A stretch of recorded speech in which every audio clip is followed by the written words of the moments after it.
Hello, everybody. Easy E, Eric Bischoff. This is your Impact Knockouts World Champion, Mickie James. Tyson Kidd. Young Jay Lee. This is Paul the Butcher Vachon.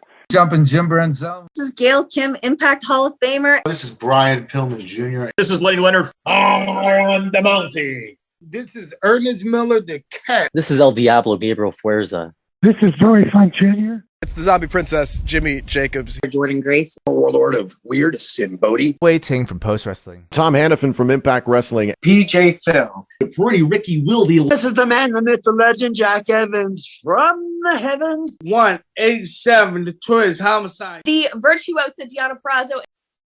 This is Vince Russo. Bro, I am on Count It Out, bro. Count It Out, bro. The greatest show out there with Mike and Tyler. Where are you? Are you watching this show? You better be watching this show, bro, because Mike and Tyler are right up there at the top of the heap. Count it out. Don't miss it.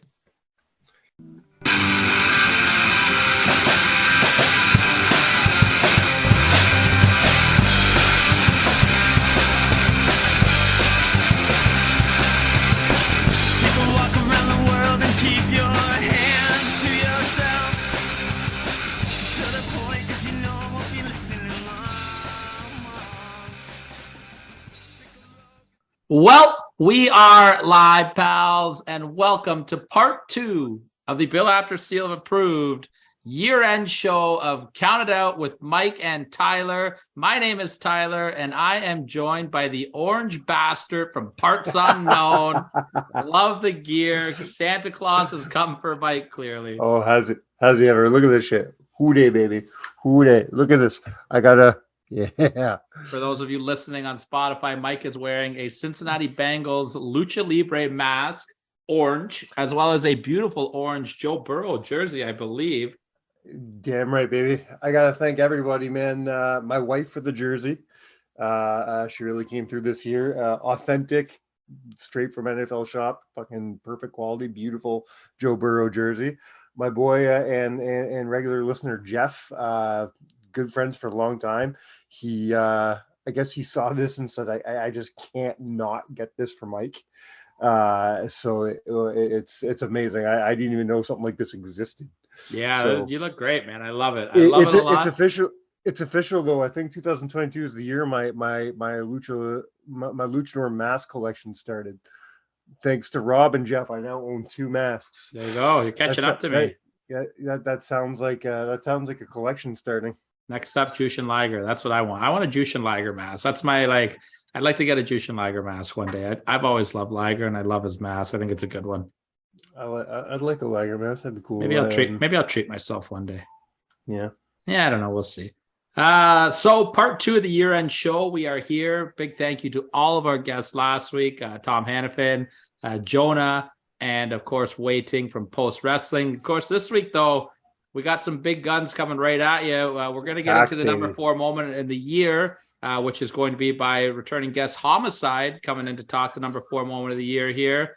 We're going to be joined by Van Landen a little bit later on. Our friend Adam Contant, Impact Wrestling Analysis, and of course the one and only Vince Russo, all on today's show. But before we get into the number 4 moment of the year, packed, man. Yeah, this is we've outdone ourselves for you guys this year. We wanted to end the year, our biggest year, I think it's safe to say, counting out history. We wanted to end it with a big show. And you know, I don't know about you, Mike, but I always get excited for the year-end show. It is my favorite show of the year. So I went a little crazy this year. You and I went crazy, and I started planning this to you. I think it was July, probably the first message I sent you. I was like, what are we doing for the year-end show? Sounds about right. Yeah. Yeah. I was like a kid in a candy store this year. And I hope we delivered for you guys. Hopefully you enjoy it. Before we get to the number 4 moment of the year, though, let's talk about what our favorite promotion of the year was.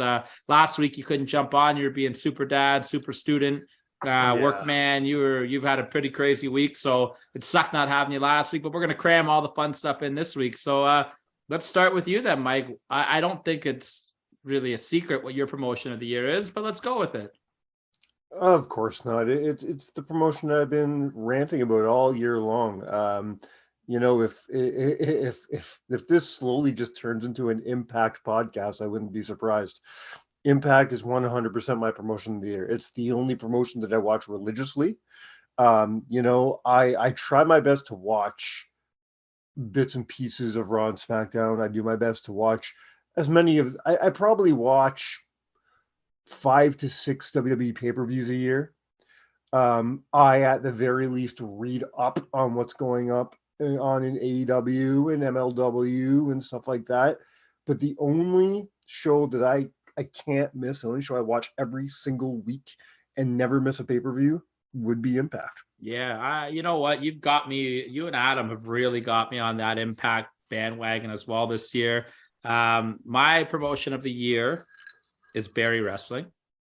You know what though? I say that like you're not. I say that only half jokingly because I will say not just because we work with Barry. That doesn't deserve a half joke. That's a legit contender right there. I honestly, they had a hell of a year.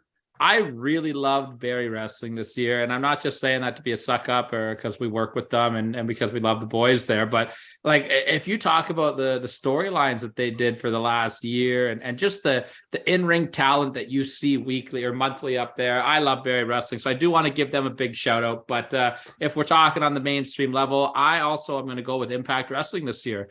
They're the only promotion that really kept me interested the entire year in things. I will say that WWE, especially the SmackDown side, made they made a good argument for it as well. But if you're looking at consistency for the whole year, here's the thing though.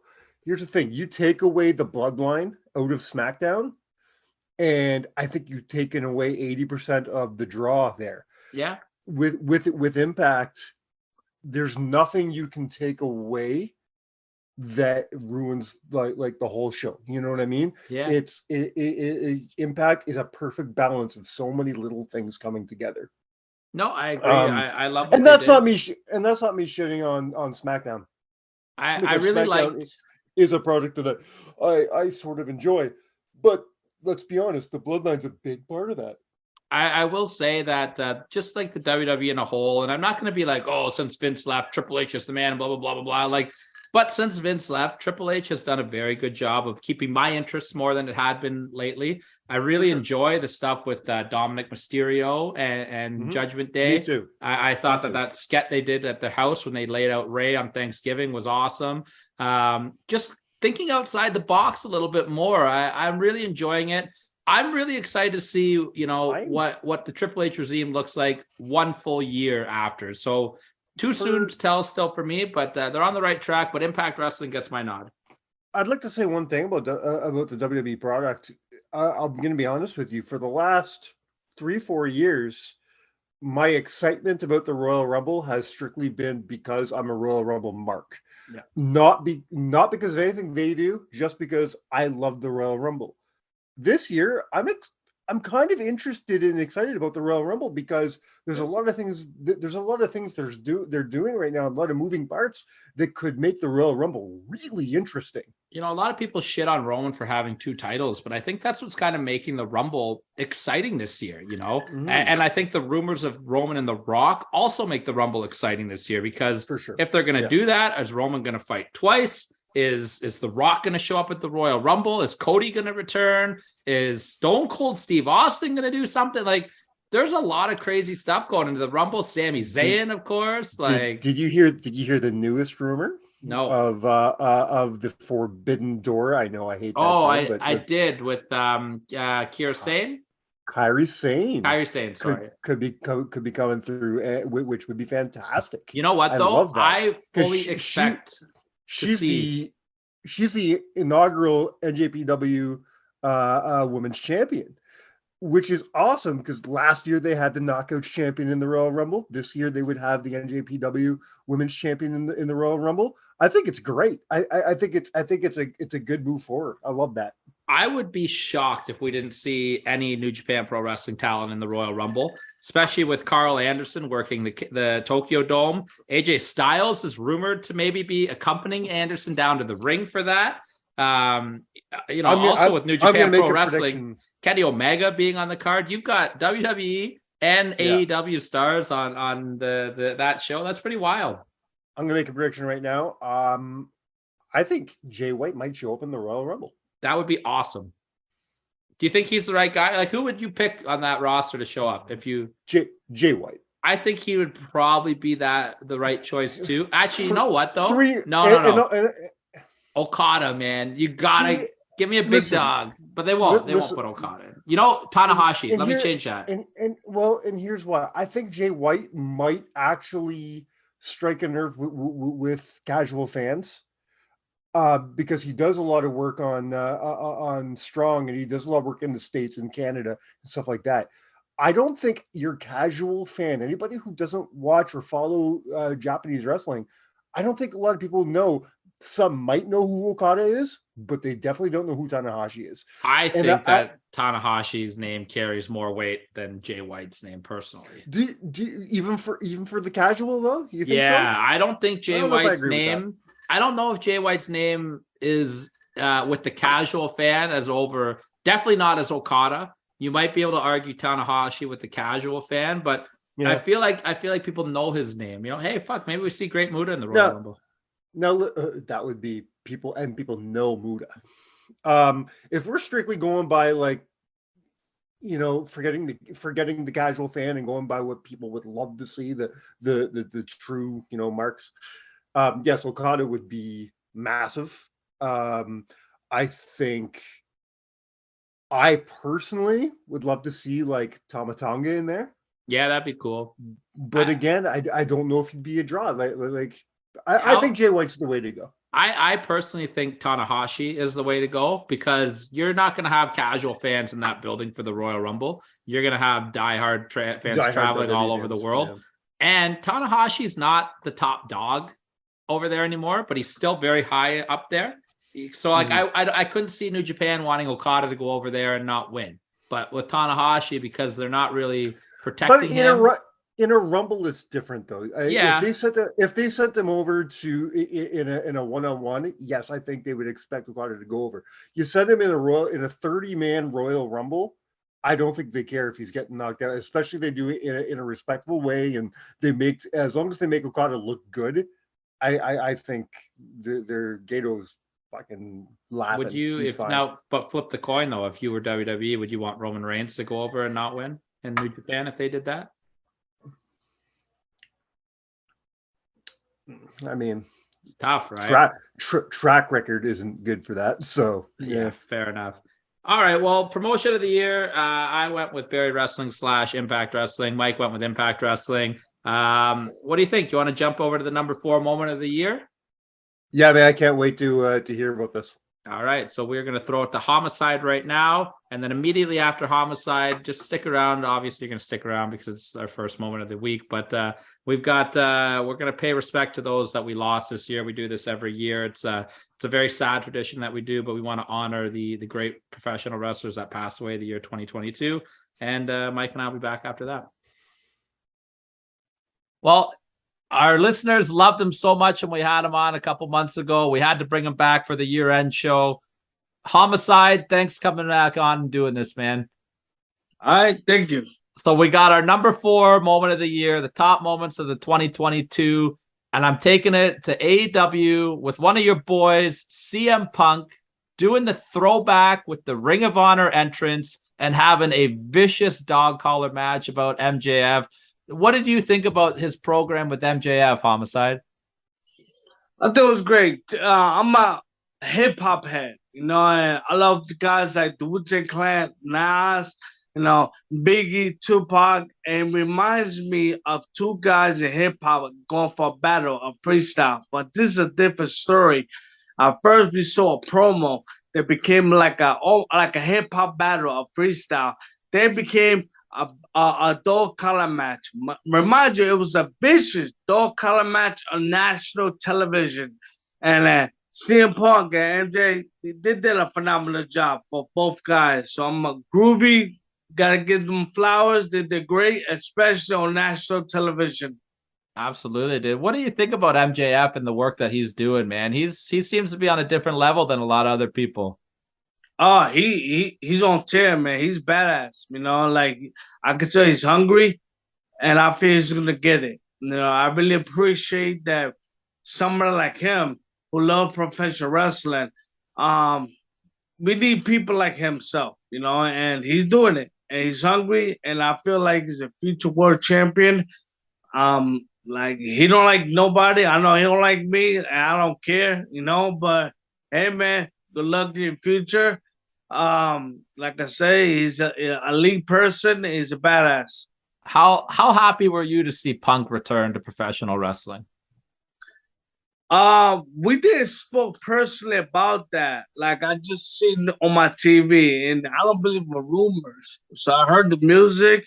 I saw some kid crying and everything. I'm like, oh my God, he is back.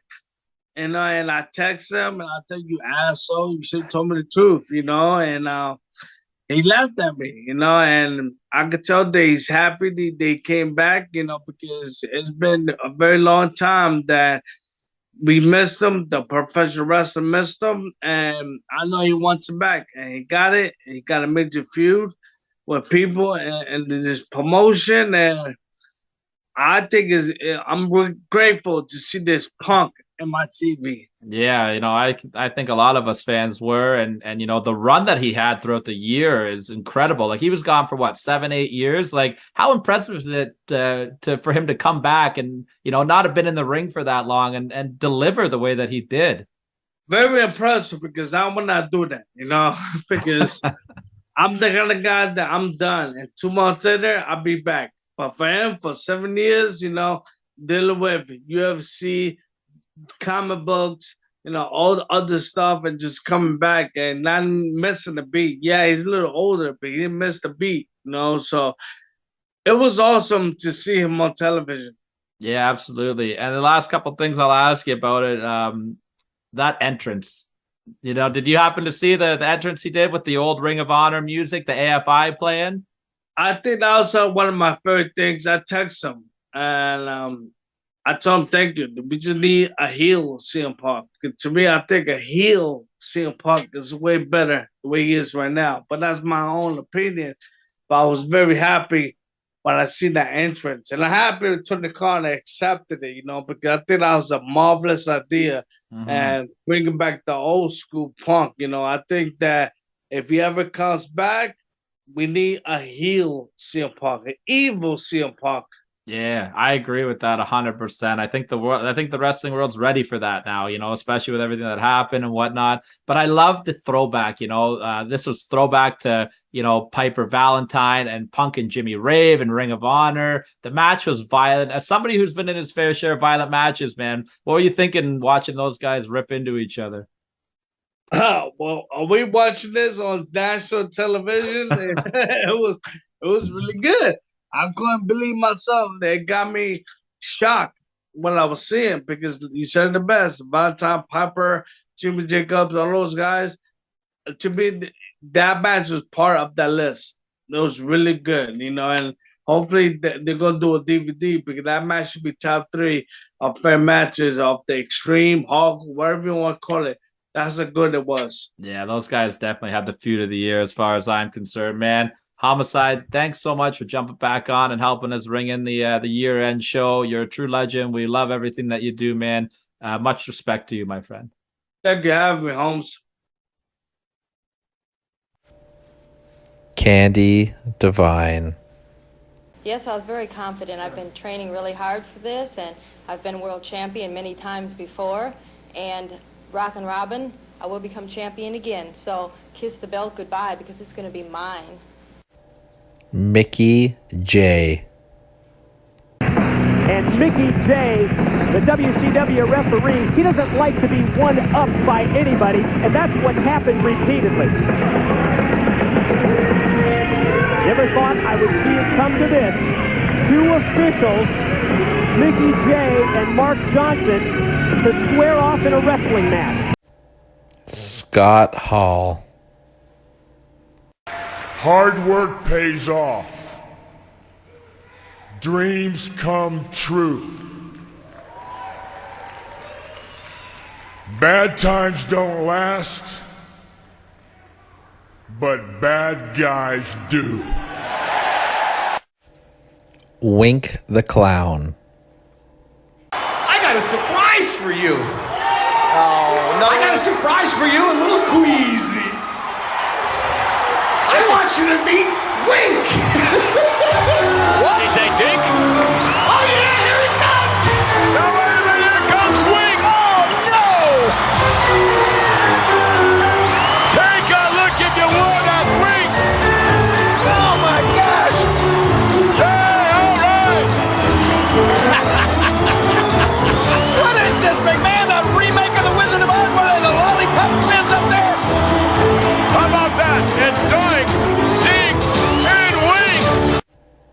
Tarzan Goto. Tarzan Goto is a great warrior. He will use all means to claim victory, whether it be inside the ring or outside the ring. 負けだよ負け完璧な負けだよ素直に負け認めるよだけど同情されたくねえよ Dave Hebner. Referee Dave Hebner made his decision. He's standing by it, and we have a new World Wrestling Federation heavyweight champion. What's going on in the ring? What is going on in the ring? Wait a minute. Is that Dave Hebner? Or is that Dave Hebner? How could there be two Dave Hebners? Look at these guys. Wait a minute. They look just alike. They look just alike. The guy on the right's Hebner, isn't it? The guy on the left is Hebner. Wait, though. The guy on the right is. Wait a minute. The Hulkster's coming over to figure out which the official referee assigned was a man by the name of Dave Hebner. I can't believe we're looking at two Dave Hebners. What's going on here? There's two Dave Hebners. What's going on? The Hulkster's trying to find out who the real Dave Hebner is.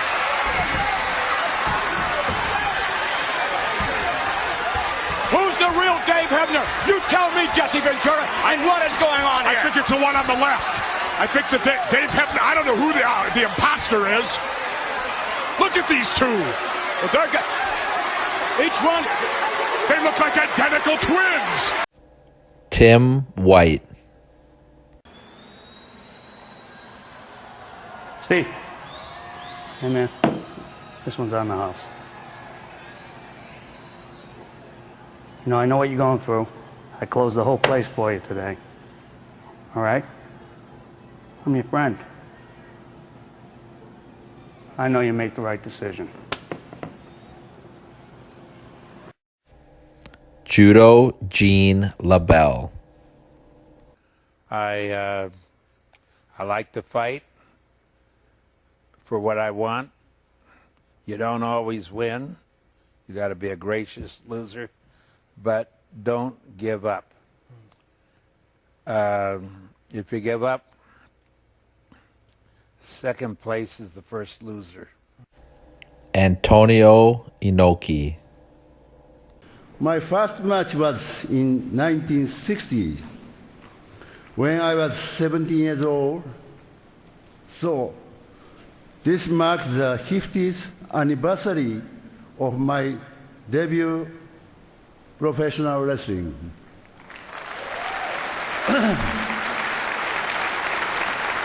Thus, this memorable day, I promised support, development, and evolution of professional wrestling and martial arts general. Thank you very much. Exam! 1, 2, 3, da! Sarah Lee. I have $500,000 in my hand, and I am looking for the world to tell me who to give it to. All right. Anxious to see who the future is going to be. Well, the ladies have been waiting for half an hour. Let's find out which one of them gets one of those contracts that Triple H is holding in his hands. The results have been tabulated, and the newest WWE diva is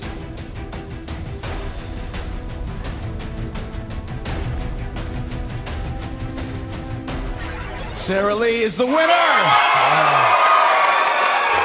newest WWE diva, Sarah Lee! Jose Luis Rivera. What makes you think that you're going to stand a chance against Boxing Bob? I think I could take Bob Orton anytime. Wait, let me get this straight. You think you can take Bob Orton anytime? What makes you think? Where do you come from? You know I come from Puerto Rico, you know that.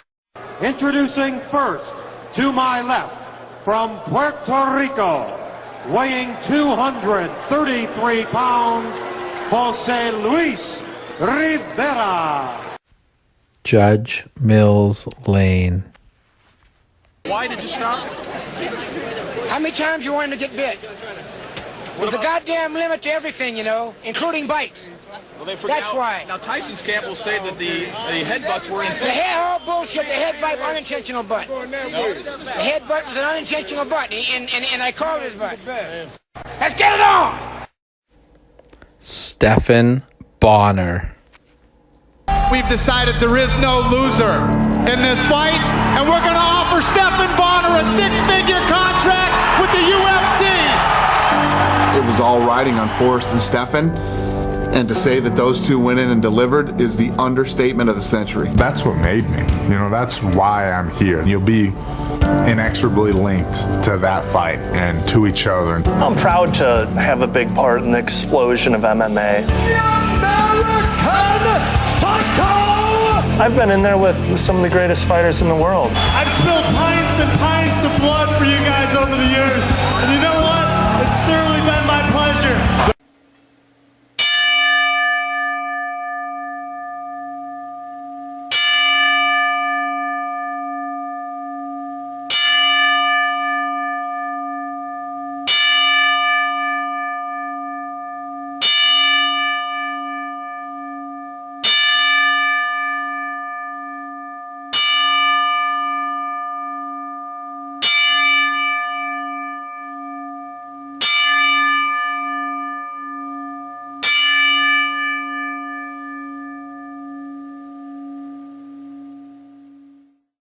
And much respect to all the wrestlers that passed away the year 2022. And big thank you to Homicide for joining us for that moment. Number 4 moment of the year, that would be CM Punk and MJF's dog collar match / the return of CM Punk's Ring of Honor entrance, which as a Ring of Honor mark from that time period, I love that moment of the year. I might have had a little too high. Maybe 4 might be a little, that just might be me fanboying a little bit, but that match was really good. Can I surprise you right now? Yeah. I think 4 is a good spot for Yeah. Yeah, I went back and forth between that one and the Bray Wyatt spot, but 4 and 5 between those two. But I'm sticking with my gut. So we're going to get into number 3 moment in the year in a minute here, but we're going to keep the train rolling with some of our favorite stuff of the year. And we're going to go with Women's Wrestler of the Year. I know we usually like to say, there's no difference. We don't look at wrestling, men's, women's wrestling, but I think that it is nice to just pay homage to the women on their own. The women work so hard, especially this year, that I think they deserve a little bit more of the spotlight this year. I really do. I agree. Do you want to go first? Or you want me to go first? I'll go first. That's fine. I just here's the thing. It depends on how we're looking at this. I've got a few viewpoints. If we're looking at who had the best stories this year, I would have to go with either Rhea Ripley or Mickie James. Okay. Mickie James to me was extremely captivating with the last rodeo. And Rhea Ripley, I think, has added so much to the Judgment Day story. Yeah. She really has. If we're going through for, let's say, the breakout of the year, a woman who just came out of nowhere and said, "Holy fuck, look at me, I'm here," that'd be Masha Slamovich. Yeah, she had a great year as well. She had a great year, but the all-round package, the never disappoints, it's got to be friend of the show, Jordynne Grace, for me. Yeah, okay. I am going back and forth on a few of them. For me, I'm leaning towards one. Who was the? Oh, you said Rhea Ripley. That was a good call. I'm really going back and forth between 2, but I'm going to give my nod for Women's Wrestler of the Year to Mickie James. I had a feeling you might slightly edging out Bianca Belair. Actually, Bianca had a fantastic year. Damn right she did. I won't argue. I for me though, Mickie, the last rodeo is what did it for me personally. but I mean, Bianca, start at the beginning of her year too. Like go all the way back to January. She's the Deonna first Purrazzo feud. Well, the Deonna Purrazzo feud. First Knockouts champion to enter the Royal Rumble.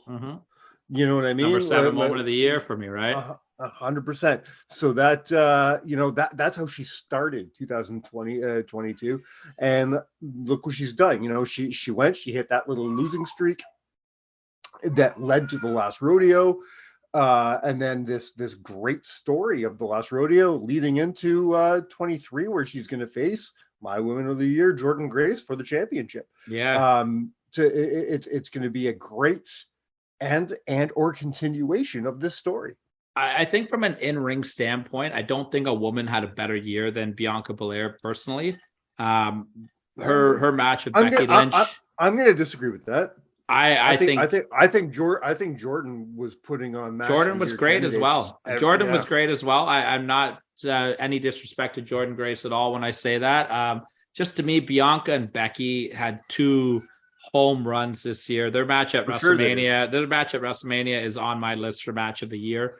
From an in-ring standpoint, I wasn't as invested in her storylines with Becky and with Bayley's group. I wasn't as into it as I am in the last rodeo. And they were good storylines. Yeah, they were fine. I wanted to be when Bayley came back. I wanted to be all about that new group, Bayley and Damage Control. Yeah. I wanted to be all about that. I just couldn't be. I wasn't invested in it. I love Bayley. I think Bayley did some great work this year as well. But you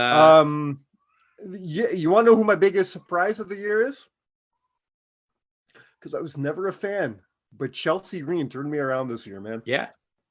For me, keep an eye on next year, Giselle Shaw. Also, I think she's poised. Keep an eye on her at all times. Giselle Shaw is going.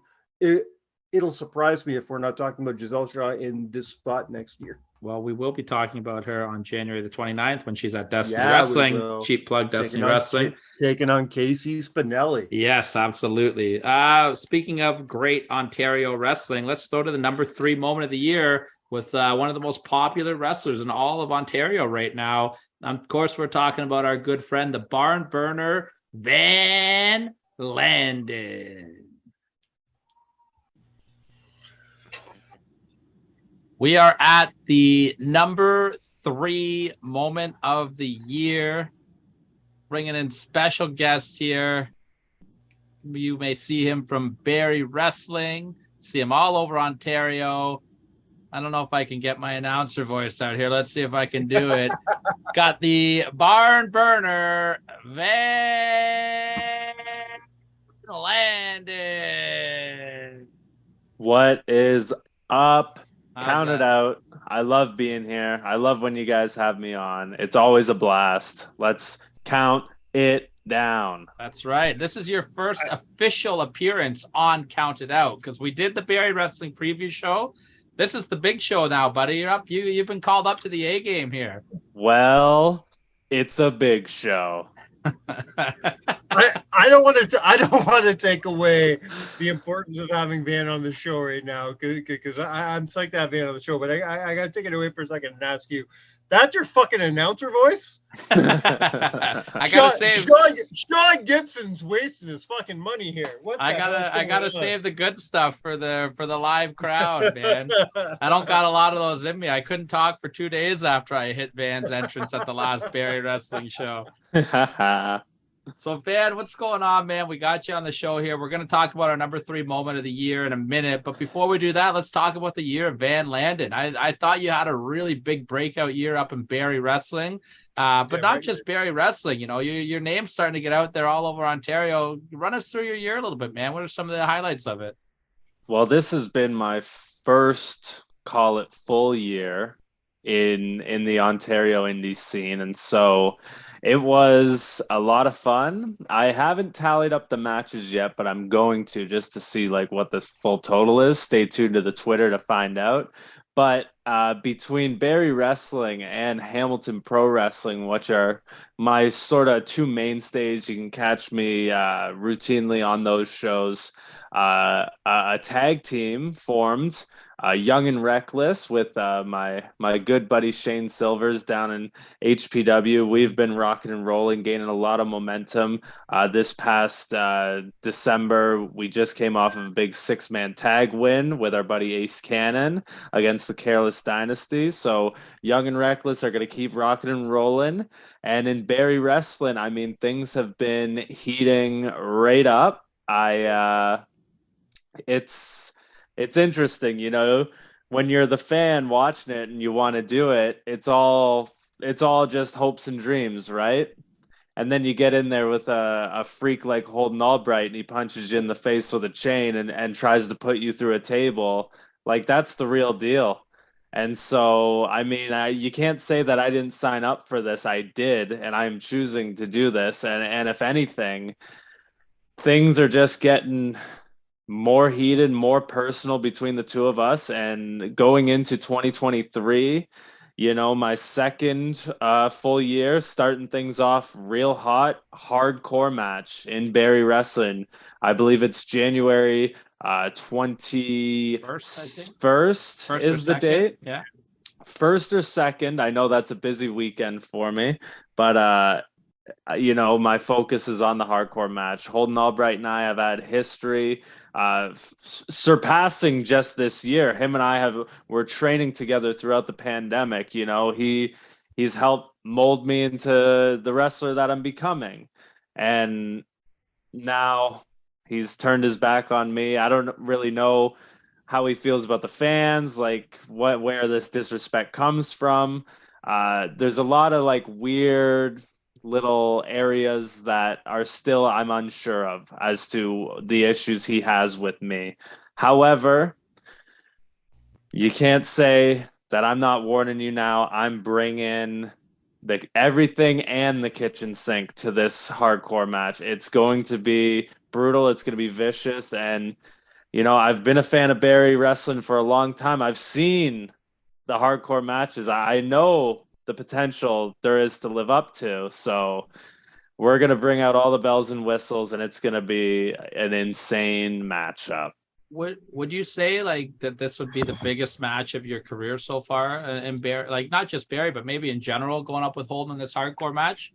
I would say so. I would say so wholeheartedly, because in my, you know, short career thus far in professional wrestling, I've had title matches, I've had main event title matches, and that puts a lot of pressure on you.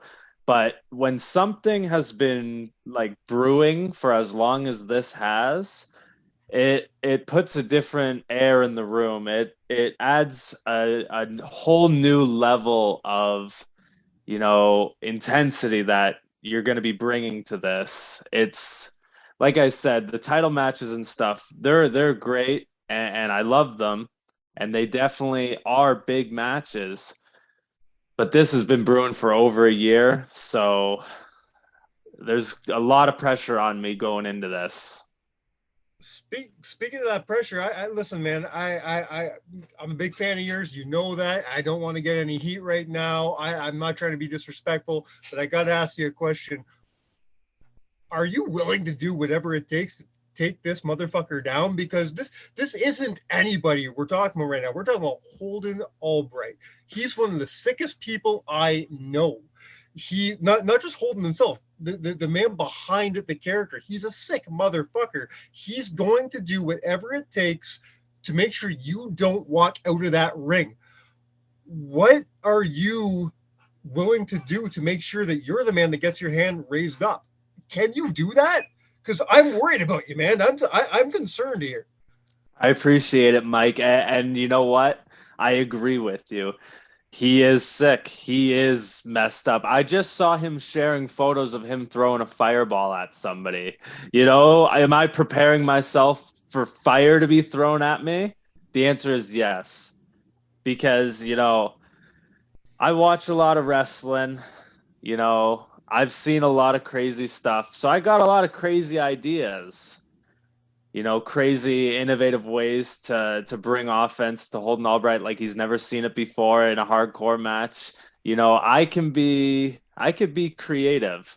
The only thing is, it's going to take me going to a real dark place to be just as crazy as he is, because it's going to be everything that I have. I've wrestled him before. We're even. He beat me once. I beat him once. We go to 2 out of 3 falls. He beats me once. I beat him once. We go to a count out. I've beaten him before. I can do it. With all weapons involved, he wants to keep attacking me with stuff. It's going to take a lot. It's going to take a lot of mental preparation, but I'm going to bring it to him. Mike, if just in the off chance that we do see some fire at the next Barry show, bring the marshmallows, all right? Because might be roasting a couple marshmallows, man. It's not funny, man. That's not funny. This is, I've been a fan of hardcore wrestling my entire life. I've been a fan of deathmatch wrestling my entire life. I've never been at a show, though, where the two competitors are two guys I consider to be my friends. So this is from a personal standpoint. I don't know how I feel about this, because one, if not two guys that I consider to be really good men. No matter the choices that Holden has made this year, I still think that deep down he's a good dude. One of these two guys, if not both, are going to get real fucked up. And I don't know if I'm ready to witness that, whether, let alone be the guy in that fucking ring. That's a good point, man. And Van, I want to ask you a question too, because, we kind of showed up to Barry at the same time when you started debuting for Barry, right? Our Barry wrestling careers are very similar to each other. Not that we have a Barry wrestling career, obviously, but we showed up at Barry at the same time. We were on our first poster at the same time. Watching you and where you started at the beginning of the year compared to where you are now, it's leaps and bounds, man. You've really broken out, and you're one of the breakout stars of the year. Do you have a specific moment or a match that you think was a turnaround point for you, where the fans started looking at you a little bit differently as well? I would say back in April, Holden Albright and I faced for the first time at When Bad Meets Evil. And I lost that match, but I felt like the fans saw me face somebody at a level that I hadn't yet faced. I had been victorious in Barry leading up to that point. And then you throw Holden Albright in my face. That match, I felt like I earned some respect amongst the fans in Barry, and that's all I've ever wanted, is to earn their respect. And so I felt like that was a match that really stood out to me as sort of a turning point where the fans saw something that they could get behind in Van Landen. Absolutely, man. And you guys check that match out. If you can't be there live to hear the incredible ring announcer introduce both these gentlemen to the ring, check it out on IWTV. You do not want to subscribe to that. It's such a great thing. There's so much good wrestling on there. Just promise me one thing, Van Landen. Listen, if at any time you feel the urge, the need to put Holden Albright through a table, don't pull a Corey Stone. Leave our table alone. Okay, we need it. You find a different table. All right. Just Puff and Ricky's right down the aisle. Grab theirs. Leave ours alone. I don't know if you want. I don't know if you want that heat of messing with Puff's merch money, man. I will say, if our table does come into play, at least Wilson's been in the ring now. He's taken a bump before, so you guys can bump Wilson around a little bit. He's been in there now. Let's shift gears a little bit here. Let's get to the number 3 moment of my best of 2022 list here. Let's go. And I want to go to the WWE, and I want to talk about the year of Sami Zayn, and especially his work with the Bloodline. I think that this has been one of the best stories in all of wrestling this year. And the way that it just kind of happened out of nowhere, and just the level that it's gone to, is incredibly out of control. And just Sammy's year in general. Like, Mike, I want to throw it to you first. Let's talk about WrestleMania. He's in there with Jackass. Like, man, Mike, this was entertaining stuff. But what are you thinking when you're watching when they were Jackass? On paper, Sammy versus Johnny Knoxville should be an entertaining comedy throwaway match at best. What we got was possibly one of the most entertaining things I've seen in WrestleMania history. That was the beginning of not only Sami Zayn's best year in WWE, quite possibly his best, if not second best year in professional wrestling, tied maybe only with, some of his stuff he did with, Generico and Steen. Sami Zayn is on all four cylinders this year, and it started right there at WrestleMania with his Jackass stuff. There was no reason for that to be so fucking good, except Sami Zayn is that fucking good.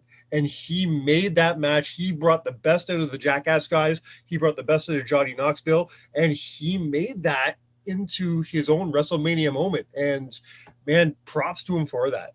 I think it's so cool that him and Kevin Owens both got big WrestleMania moments this year, and last year they worked against each other. I really like that them as friends. That must mean a lot to them. You know what I mean? Fam, were you a big Jackass guy? Do you like the Jackass?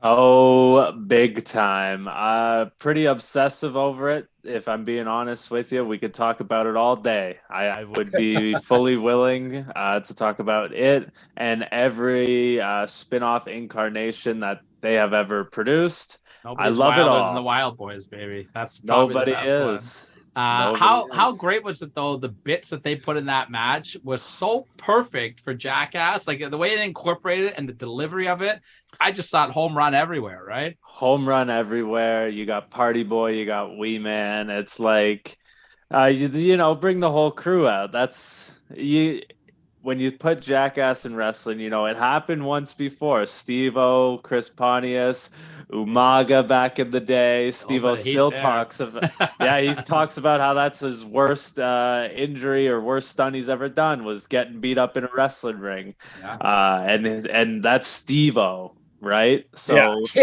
the Jackass crew coming in wrestling, it was, 13-year-old me would have never believed you, but the 13-year-old me now is loving it. Yeah, loving absolutely, it. Man. I like watching Brock Lesnar throw Wee Man around the bar on YouTube. that was ridiculous too. Yeah. But then we roll on to the year though, and like Sammy, does his Jackass match, and he's kind of not doing much, but just being Sammy, on SmackDown. And all of a sudden, he just kind of ends up involved with Roman in the Bloodline, like asking them for help during a match. And, you think it's like a couple weeks and it'd be a blow off. And here we are, the most entertaining angle, in my opinion, in wrestling right now. Van, let me start with you on this one. Did you ever imagine in your wildest dreams that we would see Sami Zayn and the Bloodline as over as they are together?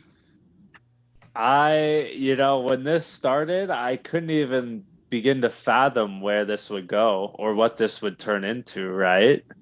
Like, okay, what Sami's trying to join the family. Like, what an already interesting dynamic when you just put it as plain and simple as that. And then you have somebody with the comedic talents of Sami Zayn. He's one of the funniest, most entertaining wrestlers. And he's also really, really good in the ring, too. You got him out there cutting these promos, making, the whole Bloodline laugh during these promos because that's how just funny his timing is impeccable. It's crazy how things have ended up with it. Mike, are you feeling Usi over there or what? Let me tell you something. What makes me Usi is knowing that I was right. I want you to think back all the way back to September, okay? We did a list. You did a list in September, which was the best trios, the 7 best trios in history. And part of that list was the Bloodline. I think they were my number 7 at the time. Being Roman and the Usos. And I told you they don't belong on this list because that week, Sammy had just joined, and you're like, yeah, that doesn't count. That's not going to go anywhere. Holy fuck, was I right? Did it ever go somewhere? It is my number. It went to my number 3 spot on the best moments on the list, man. Right. The promo work is great. Unsung hero, Paul Heyman. So good. Yes, my tribal chief. Yes, like the point up. But I don't think they would have made it this far without Sammy. I think Sammy added something to it that makes the fans just keep clamoring for it, be it, his comedic timing to, fans just wanting to see, is he going to break them again? Every week, it's like, can he break Roman? Can he break Usos? And he keeps doing it, and fans want to keep seeing it. If I'm not mistaken, I read that they wanted to take Sammy out of there months ago and put him back with Owens, but they couldn't. Like, it would be stupid to do so too early, and I'm glad they didn't, because they're just getting gold every week. Well, and I think a big part of that gold too is the interaction between Sammy and Jey Uso. And Jimmy loves them. They got their little boop boop boop boop handshake that they do, right? Roman doesn't give a shit. Siaki just stands there, but Jay was always like, "You're not one of us. You're not one of us." They have the beef, right? You get I don't care what the tribal chief said. Ooh, you're not. He's not being real oosy, Big Pop, right? And then it comes to a head at the War Games match. I thought it was such a great booked War Games match. With Jay being a man down, and then Jimmy was about to come in, and Roman stops him and says, "You go, Sammy." And Sammy the whole time is trying to save Jay, and Jay's hitting him by mistake and doesn't give a shit. And then you have that big moment. Who are you going to choose, right? Kevin Owens, or are you going to choose the Bloodline? And he chooses the Bloodline. Nice touch, giving Jay the pin. What a pop when Jey Uso hugged, embraced Sami him. Zayn. What a pop, right? That was me emotional, moments, right? He accepted that. The look on Jay's face. The crowd was ready for it. So the big question I ask after all that, and Van, I'll start with you then. Do the Bloodline turn on Sammy? And if they do, when do they do it? Or does Sammy turn on the Bloodline? Is this like fantasy booking? Where do you think this goes? Because I've got something in my head. I want to hear what you and Mike think, and I want to know if we're all on the same page here. This is the first time I've ever had to think about this, but what immediately popped into my head, and I think it would be pretty cool, is yes, I do see the Bloodline turning on Sammy. I think it happens at the Royal Rumble, and I think it happens with eliminations. I would like to say it's gonna come down to Kevin Owens, Sami Zayn, Usos, maybe Solo. And then Matt Cardona and Cody Rhodes are probably in there somewhere too. But I digress, because somewhere in there is going to be a Kevin Owens, Sami Zayn, friendship betrayal on the line. What's it gonna be? Usos, Bloodline. I think something like that. I think that would be really cool. I like it. Mike, where do you see this going? I'm kind of on the same page as Van Landen here, except I put Sammy over in the Rumble. I give Sammy the whole motherfucker, and he's earned it. 100%, and the fans will be behind it. The fans. This isn't going to be one of those things where the fans are going to turn on. The fans will stay with Sammy the whole time, and that's really hard right now for especially in the last, let's say, 5-6 years for baby faces. People don't want to get behind baby faces. It's been really hard to get behind baby faces. If you give him that win and then you turn him face on Roman, he's going to be the hottest baby face in the fucking world going into Royal Rumble or going into WrestleMania. I guarantee that. I think that if they do want Roman to work both nights, because obviously if the Rock's coming back, you got to go with The Rock, right? Of course. I'm kind of living in a world where I'm still not sold that's happening. Yeah. So, but if they want Roman to go both nights, I love Sammy in that spot. I don't want it to be Cody. I think it's too soon for Cody. I'd like them to push that a little bit more. Mm-hmm. Putting Sammy over in the Rumble, I think you make a new superstar. If they're not going to have Roman work both nights and they do go with The Rock, I kind of like a mix of what both you guys are saying. I like Sammy to accidentally eliminate somebody from the Rumble in the Bloodline, maybe like Siaki or an Uso or whatever. And then the next night on Raw, I want to see a beatdown. You know what I mean? And then you can set up the title match at Elimination Chamber in Montreal, where Sammy is the hometown boy. Oh, right. That's the in between. And You're then right. and then at Mania, you can do Sammy and Kevin against the Usos for the tag titles. That's exactly where I think that ends up. So that's what I think. I don't know how you get there, but I think that if the Bloodline turns on Sammy, you get heel heat and you get Sammy a bigger face. Because I don't think people want it to end. So if Sammy turns on the Bloodline, I think people are going to be like, fuck you, Sammy. We love this. Like, why'd you do this?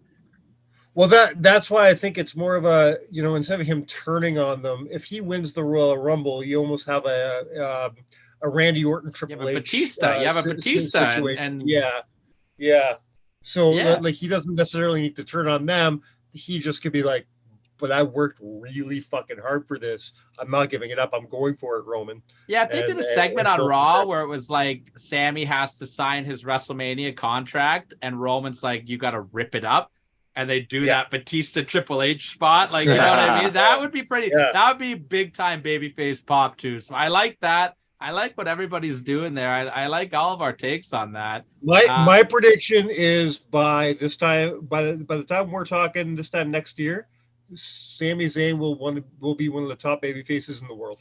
I think he might already be there right now. I truly believe that. He could already be there. Yeah. It's tough. I think that this is the first real like big moment in the Triple H booking era. And let's see how they capitalize on this, right? Because in the past, we've seen Vince look the other way on the Yes Movement and maybe not push Punk as hard as people wanted him to. And same with Zack Ryder, right? Like there are all these moments where people were ready to explode to that level. If you put Sami Zayn over at WrestleMania against Roman, it does it, right? How are they going to handle it? I'm pretty excited to see how that goes. Big time. So the last thing I'll ask you on this topic then, boys, number 3 moment of the year. Is this a good place for this or could it be even lower? I would say you could argue this could be higher. Yeah, eh? I would say you could argue this could be higher. I say the Bloodline stuff is arguably the best storytelling WWE has ever produced. I could say I could compare it most to Marvel movies with the sort of hierarchy of the Bloodline and how they interact and how even their promos, whether in the ring or backstage, are like leagues above everything else that comes on the television during WWE programming on a weekly basis. I could say you could have argued this at number 1. Wow. Big words from Van Landen. I'll have to tell you what my number 1 is off the air, and we'll see if you still agree with that, because I can't spoil it for the listeners yet. But I will say that the person joining us for our number 1 moment of the year, he's a pretty big deal, bro. See what I did there? It's Vince Russo.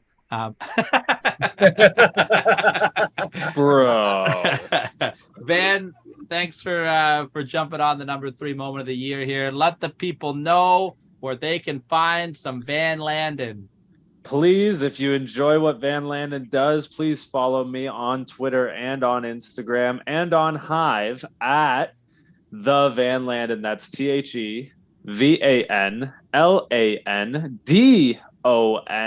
The Van Landen. You can follow me on there and stay tuned because 2023 is going to be a big year. 2022 was the training wheel year for Van Landen. So I'm excited to, take the training wheels off and see what 2023 brings us. Well, we're definitely excited to see what happens there. Best of luck to you in your hardcore match with Holden Albright. Hopefully Mike and I will be there to witness the carnage firsthand.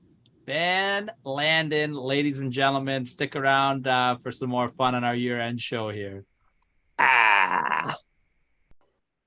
Gotta love some Van Landen. Make sure you guys check out Barry Wrestling on January 21st when him and friend of the show Holden Albright have their hardcore match. That is going to be awesome.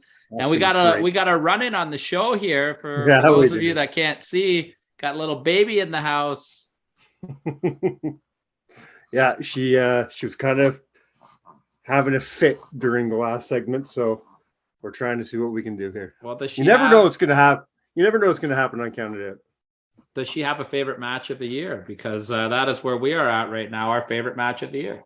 You know, she's watched a good number of matches. Like, she's probably watched Impact with me a good number of times, just chilling out in the middle of the night when she can't sleep. So she probably has a favorite match of the year. I've got, this is hard, dude. It's been a good year for wrestling. Big It's time. and I mean for wrestling matches. We saw a lot of great wrestling matches. You know what really pisses me off? I had one match I really wanted to watch before we did this, and it's been eluding me. It's finally available to watch, and I just didn't get the chance to watch it. And that's Young Jay Lee versus Kevin Blackwood. Oh, because so good. I have been told so many times that has match of the year written all over, not just for the indies, but in general. And even though it just came on WTV a few days ago, I just haven't had a chance to sit down and watch it. So Do I'm yourself a favor. What an honor for me to get to introduce Kevin Blackwood to the ring. Also, that was super cool. That would have been cool. Yeah, that was super cool.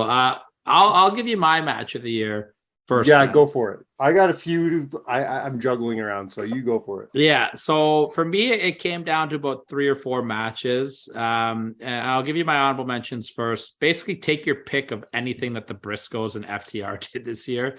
They had an awesome trilogy of matches.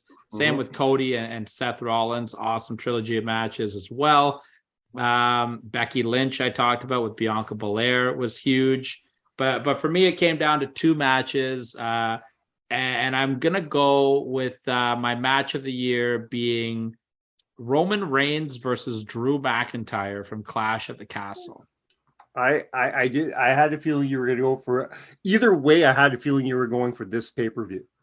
Like the Gunther match was really good too. Yeah, that's what I thought you might go for. This match was amazing. Like the crowd obviously kicked it up a notch, but just Roman Reigns is really special when he fights now. And I've said it a bunch of times. All of his title matches have Undertaker at WrestleMania vibes to it.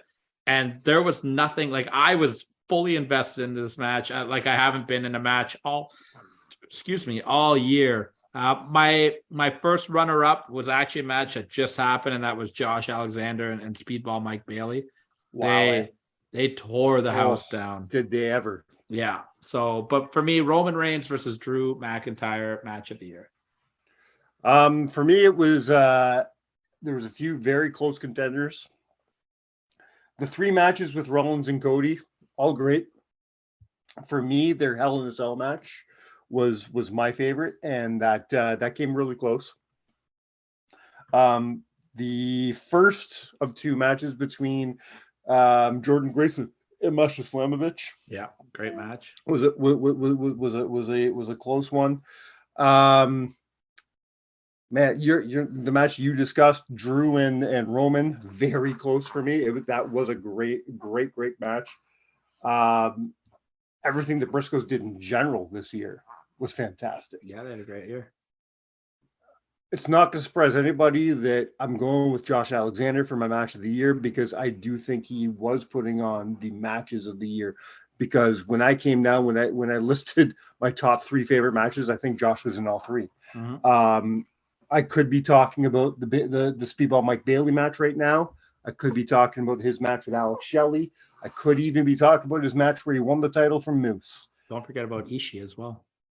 Or his match against Ishii. But you know what, man? I think I'm going for his match against Frankie Kazarian earlier in the year where it looks like where Frankie called in the option C. We're in agreement there. It looks like you and the daughter are in agreement that she's a big Josh Alexander fan, as am I. That's a great choice. That was a great match as well. Great to see Kazarian get in that spot as well. 100%. And Frankie proved that he still has it, man. He put on one of his best matches in years. Big time. What else did I really enjoy this year?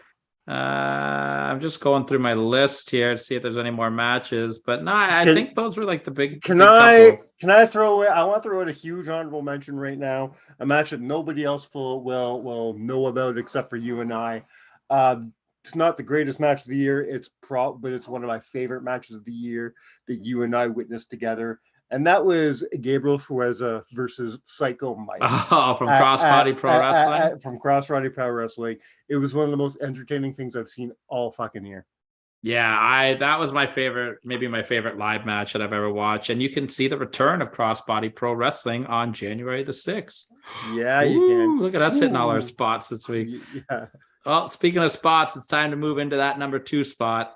And for the number 2 moment of the year, we are bringing in our Impact Wrestling analysis, Adam Contant, to talk about what I felt was the number 2 best moment of the year. So take it away. We have come to the number 2 moment of the year 2022. And we had to bring in somebody who is a great number 2 because he is the shit. See what I did there? That's a compliment, by the way. I don't like that at all. He is not. You're number 2 because you're the shit. No, I heard that in the movie once, and I thought it was really funny. Nobody else ever thinks it's funny, but I popped myself with it. Of course, we have our Impact Wrestling correspondent, Mr. Adam Contant. Adam, thank you for coming. We have bumped you up. The last time you did a year-end show, you were our number 7 spot. Now you're at the number 2 spot. You have really climbed the ranks of the Counted Out charts. Slowly climbing the ladder. Pretty soon I'm going to get myself that Money in the Bank briefcase, and then I'm going to cash it in, and one of you two are going to be out of here, and I'm going to be the new co-host on the show.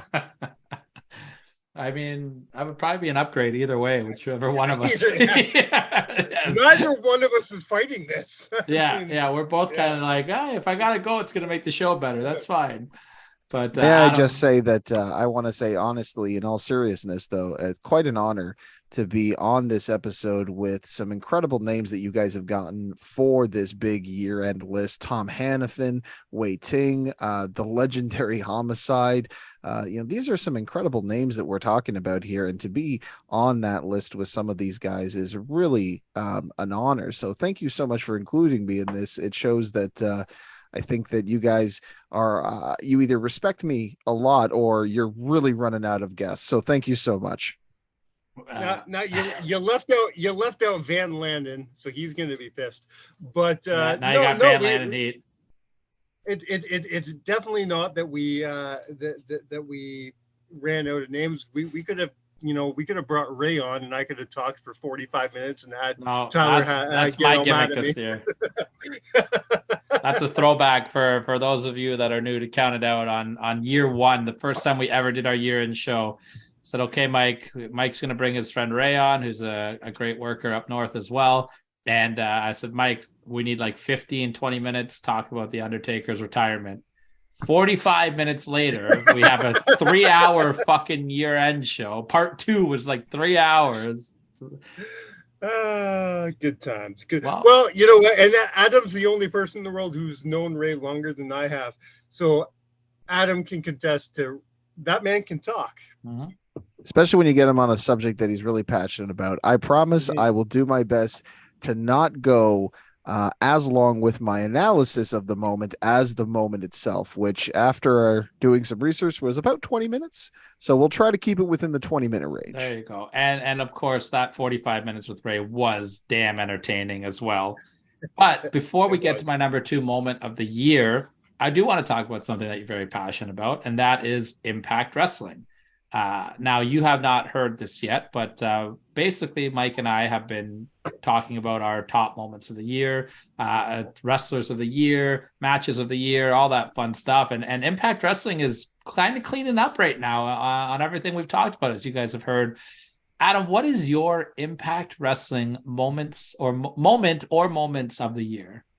That is really hard to narrow down, but there's definitely a couple that stand out for me. I think the first ever Knockouts Ultimate X match, as well as the Queen of the Mountain match, have to be mentioned. I don't think it would be a complete list without talking about Josh Alexander capturing the Impact World Championship from Moose.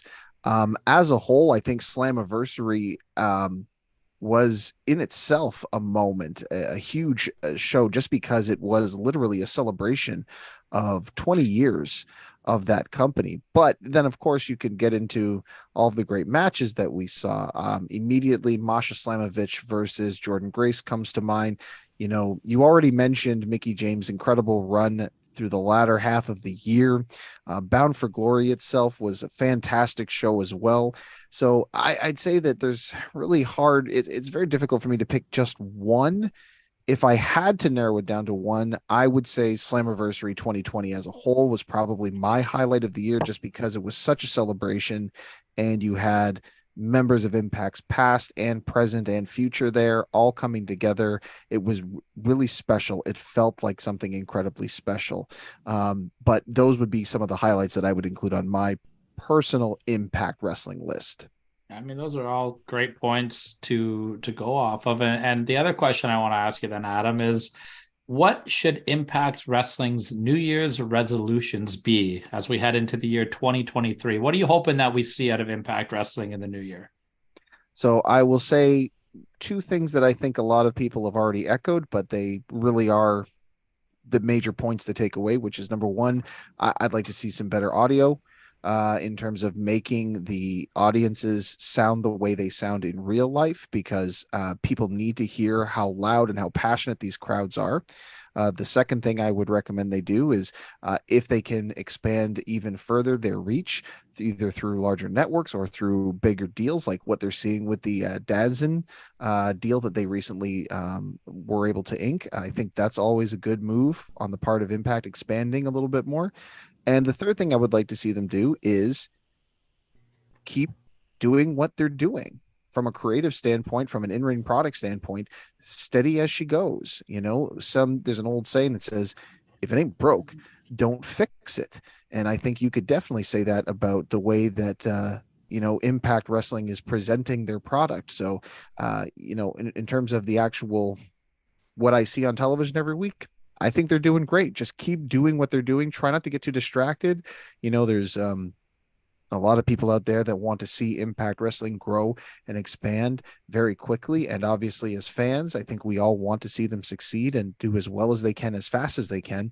But at the same time, it has been the slow and steady approach from the likes of Scott D'Amore and Don Callis and the other EVPs at Impact Wrestling that has allowed them to grow at a rate that has been appropriate for the company and allowed them to continue to survive and thrive through some of the more difficult past couple of years. So, you're asking my opinion on it, but I think they're doing a great job without my 2 cents in there.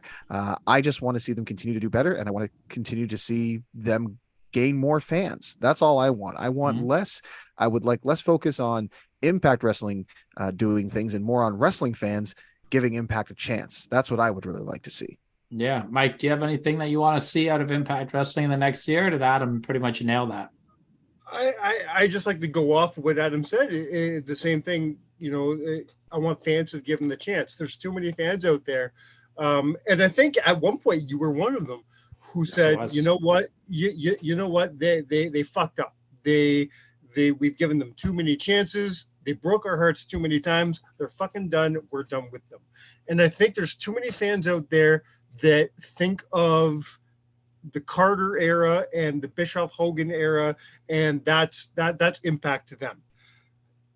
If they would do what I did, they do what Adam did, they do what you did, and go back and sit down, watch the product. Because from 2017 until now, it has slowly progressed and gotten better and better and better and better every fucking year. I was in that camp. I jumped off the Impact train in 2009, and I didn't get back on until 2018, and even that I was jumping off and on. Only reason I was jumping on was to see, I think Crazy Steve's one of my favorite indie guys of all time. So I was jumping on to see, one of my local favorites. It's the only reason I would jump on. And then, sorry, the word's not coming to me. The deleted universe was enough for me to jump on and pay attention to that. But there was nothing keeping me every single week. It wasn't until Adam convinced me to go to a fucking pay-per-view in 2019, and I saw what they do firsthand. I saw how amazing they are. If you watch them from beginning to end and you see how rabid their fan base can be, I fell in love with Impact all over again that very night. And I haven't missed an episode of Impact since Rebellion 2019. That's what did it for me. I don't know what's going to do it for other people. I think people need an Adam in their life. They need it. What Adam did for me, what I think I did for you. Yeah. I think everybody needs that one person in their life. What Adam did for our buddy Matt Sookrum. I think everybody needs that buddy in their life to be like, give Impact a chance. And if everybody just gave him a chance, I think Impact could be one of the biggest companies going right now. They are better than they ever have been, and I truly believe that.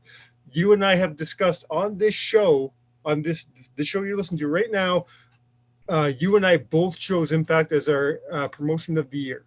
You and I both chose Josh Alexander as our wrestler of the year. Well, now that part was just about to air, but whoops. Well, it is what it is. We're live, pal. If I may make a suggestion, I think the idea of you need an Impact Wrestling friend is something we should get trending in 2023. Yes. Everyone needs an Impact Wrestling friend. I would put that on a t-shirt. And like you said, Mike, everybody needs a great entry point. And if my background may indicate a suggestion, Impact Wrestling happens to have a very intriguing pay-per-view coming up on Friday the 13th. And I think that this might be a really good entry point for anybody who's trying to figure out what exactly Impact Wrestling is doing right now. Yeah, I love that they've got Bully Ray in there as well, because he's a draw, to that casual fan. I think it's great booking. I was talking to friend of the show, Kerr, the Ginger from the Ginger Triple G podcast there. And he said to me, he's like, man, your show's been good lately. You guys are really like Impact Wrestling heavy lately, eh? And I was just like, yeah, it's what's good, We are. And I hope that our podcast can be that platform, like that Adam has been for you. Because we're not, and please do not get us wrong, we're not an Impact Wrestling podcast. We are a wrestling podcast. We're talking about the wrestling that we like. And that just so happens to be that Impact Wrestling is doing a lot of the shit that we like this year. Yeah. Impact Wrestling is firing all four cylinders. We will talk about everything that we like. We talk about the things from WWE that we like. We talk about the things that Tyler likes from AEW. Well, not so much anymore. Not so much anymore. But one thing we can always agree on is the weekly product from Impact Wrestling. Yeah, I'm going to just say my quick point of what my New Year's resolution is for Impact Wrestling, and then I think we should get into the number 2 moment of the year here, because lots to talk about there. I could talk Impact Wrestling all night. We could just skip the number 2 moment and keep going if you guys want, but. My thing that I want to see, I'll go a little bit different than you guys then, because obviously I'm with both of you. What you've said there, I'd love to see that audience grow as well, and the sound issues has been an issue as well. But for me, I just want to see the continuation of the growth of Josh Alexander. I think Impact has something really special with him, and if they can continue to build him up, to me, he's starting to become like what Samoa Joe was in Ring of Honor back in the day, with this long title run and these incredible matches, and Joe's going to kill you. Like, I hope that they can keep building Josh up to that level, but I also hope that they have a plan, not for who's going to beat Josh, but what the next step is after that person beats Josh, because I think it's really important that, they know what to do with the person that's going to get that rub from beating Josh in his title run. So those are my resolutions. I hope that Impact Wrestling has for next year.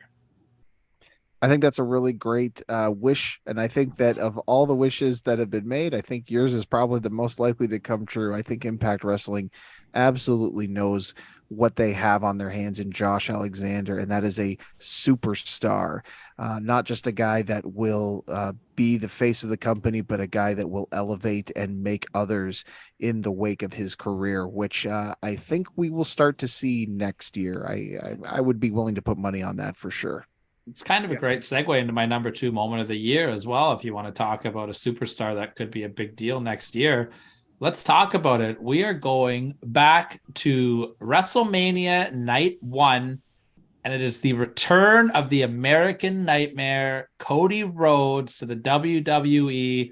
WrestleMania Night 1, in my opinion, was the pay-per-view of the year. Very close with a couple of Impact Wrestling's outings, as well as Clash of the Castle. I thought was really good, but I mean, this WrestleMania, the Night 1 especially, was firing on all cylinders for me. And this was one of the biggest moments of the night. The return of Cody Rhodes. It wasn't a very well-kept secret, but that's okay because it doesn't need to be. Let's start with our guest, Adam, here. Adam, what was your opinion on how they built this match and how they handled the return of the American Nightmare? Well, I think if we're going to talk about that, we actually have to kind of go back to when these rumblings started happening. And I definitely use that word on purpose, because if you'll happen to remember that around the time of the Royal Rumble that year, people were starting to say that they expected Cody to show up. And in fact, I remember quite vividly during a very impassioned promo that Cody Rhodes cut on his soon-to-be opponent, Sammy Guevara, the crowd started chanting Royal Rumble in response to Cody talking about not knowing where he would show up next. And I remember Cody taking the microphone and just tapping it against his forehead in frustration after hearing those chants. And it definitely made me question, what direction Cody Rhodes was going in. And I think that the idea behind this whole thing even happening cannot be understated in terms of its sheer absurdity. You had a guy who 6 years ago left the WWE and went on kind of a journey of self-discovery, which culminated in him forming an entirely new wrestling company to not just survive, but compete with WWE. Maybe not intentionally, but unquestionably by default. AEW ended up becoming the number 2 wrestling company, and Cody Rhodes is one of the founding members. So for wrestling fans to hear rumblings that one of the guys that essentially created competition to WWE was then coming back to the WWE, coincidentally, or maybe not coincidentally, maybe serendipitously, the only defection that I could compare this to similarly would be Dusty Rhodes leaving Jim Crockett Promotions in the late 80s to go over to work for Vince McMahon. Because let's be honest, Dusty was one of the guys who helped raise Jim Crockett Promotions to prominence. So unless your name was Flair, Sting, or Rhodes, those were the 3 pillars of that company, that promotion. So for one of them to say, you know what, I'm going to go work for the competition after the guy essentially raised that company up on his broad shoulders, that was shocking stuff back in the 80s. And again, maybe coincidentally, maybe serendipitously, having Cody leave WWE, form a company to rival WWE, and then say, you know what, I'm going to come back and work for Vince. That was pretty shocking stuff. The fact that it was even conceivable blew our minds. So like you said, it was a very poorly kept secret by the time WrestleMania rolled around. But I think it was appropriate that it took so long for us to kind of come to that point, because from the time the rumors started until night 1 of WrestleMania 38, I think that was the amount of time we needed to just comprehend and process in our mind what was happening, because the idea itself, we've come to accept it now, but at the time was so unfathomable that I don't think people really register what a big deal this was, especially because it then opened that door, a forbidden door, if you will, that showed people, hey, the grass may not be as green on the other side as we think. And there are still people working in AEW who would jump at the chance to come to the promised McMahon land. So I think the build in itself and the realization that, oh my God, this is real, was kind of bigger than the actual return itself. Like, don't get me wrong, I respect the hell out of Cody Rhodes, and I think he's a tremendous performer.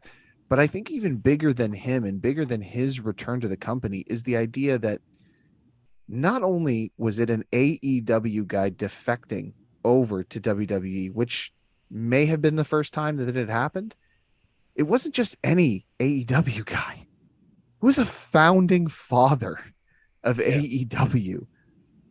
I think when you look at this thing in perspective, that perspective, that aspect of it cannot be understated. So to say that I was surprised to hear the news originally, the rumors, more than I was the actual night that he came out, I think that would be pretty fair.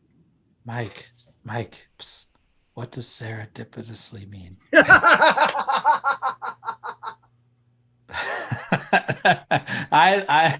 I love every point you made there, and Mike, I'm going to ask you a question.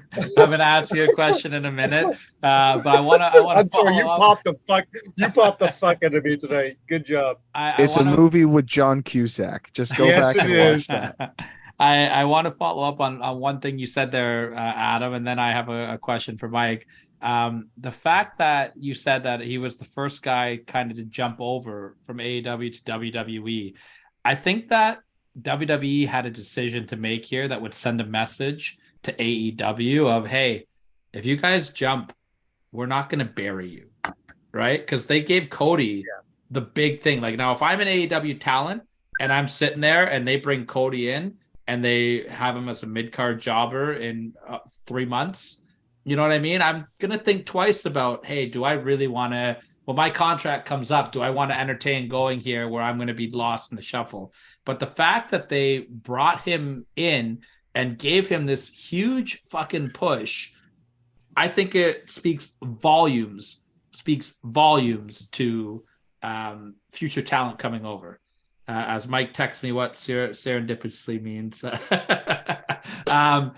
The other thing I want to ask you, Mike, are you surprised at the version of Cody Rhodes that came to the WWE? Because we got him. We got AEW music, AEW entrance. We got who Cody wanted to be. Did that surprise you? No, it didn't at all. It would have surprised me more if, listen, Vince hasn't always made the decisions that we think he should make. Okay. And sometimes could he be a little petty and make some decisions to fuck over people he's not happy with? Sure. But in this circumstance, I don't think he had any problem with Cody whatsoever. I think he saw nothing but good things in Cody. I think he saw money in Cody. He knew that bringing Cody over would be nothing but beneficial to the company. I think he respected him gambling on himself too, right? 100% he did. I think he respected Cody as both a wrestler and a businessman. And I think Vince respected Cody's father. I truly believe that. So for Vince to bring Cody back in, why would it benefit his company to bring him back in and throw us Stardust or throw us, dashing Cody Rhodes? It wouldn't benefit anybody. The only way you're going to make a fucking splash at WrestleMania is if we get that blonde-haired, that the American Nightmare. It's the only way this would have worked. And Vince is smart enough. Say what you want about Vince. We could do a whole show talking shit about Vince McMahon. We really could. But we could also do a whole show talking about the guy is a fucking genius. And there's a reason why the WWE is still, after 50 years, the biggest company in the world. Because the man does know his business. Has he made some stupid decisions? Yes. But in this case, he made a hell of a good one, and I knew he would. I had no doubt at all that if we saw Cody Rhodes at WrestleMania this year, we were going to see the American Nightmare, and he did not disappoint. Do you think Cody would have came back if he wasn't going to be the American Nightmare? No, I don't. I don't think so either. So the last question I want to ask you guys about WrestleMania, and then I want to move into obviously the Hell in a Cell match because that was incredible as well. Do not sleep on Backlash, brother. I know, but I mean, like, okay. That's like the big stories with Cody this year is the Yes. WrestleMania return, and his stuff with Seth was great. He cut the great promo about wanting to be WWE champion. Is there anybody else that could have been put in this spot that the crowd would not have shit all over? Yeah, I think there's a lot of options. I think that, when you've got a WrestleMania crowd, I think especially WWE fans at WrestleMania, they can be very forgiving. They're caught up in the hype of it all. And I think that there was a ton of guys you could have put in this spot that would have gotten a big reaction from the crowd. But I also think that's not the question, though. Would they have been big reaction and disappointments are two different things, right? I think there's only one name, in my opinion, that they could have subbed out. But I'm interested to hear your guys' take on it. I mean, my take on that is that, yeah, I think that there are names out there that they could have put in that would have left the crowd just as satisfied. But I definitely think that they are few and far between. I think Cody was a great choice to put in there. I mean, if you're going to sit there and ask, like, was he the right guy for that spot? Yeah, of course he was. He absolutely was. And, let's be honest, this was less about creating a surprise and a WrestleMania moment, although they did end up doing that, and more about reintroducing Cody Rhodes to the audience that may have remembered him and introducing Cody Rhodes to the audience that may not know him in a big way to let them know right off the bat, this isn't a star. This is a superstar. And there's a big difference between the two. Dashing Cody Rhodes, the uncommon Cody Rhodes. The mustachioed Cody Rhodes, the uncommon Cody Rhodes, all his iterations in the WWE were stars, but the American Nightmare in the WWE is a superstar. And they made that very clear from the moment that he walked out on that stage. And that was the intention. That was the intent of that matchup and choosing him for that spot against a genuine superstar in Seth Rollins. It is clearly calculated and planned in a certain way to make the greatest impact in that moment, which they did. So yes, there could have been guys that would not have disappointed the crowd, but that was not what Cody was there to do. Cody was there to be introduced as a superstar right off the get-go. The reason why I asked that, and I want to hear your take, Mike, the reason why I asked that is because everybody and their mother was expecting Cody to come out. So that's why I asked, if it wasn't Cody, is there a superstar that would have been like, okay, it's not Cody, we forgive you because that was awesome?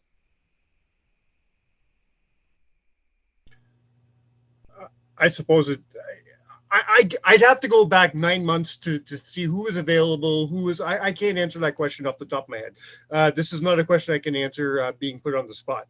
I don't remember who was not booked at WrestleMania way back in April, who was not contracted somewhere else.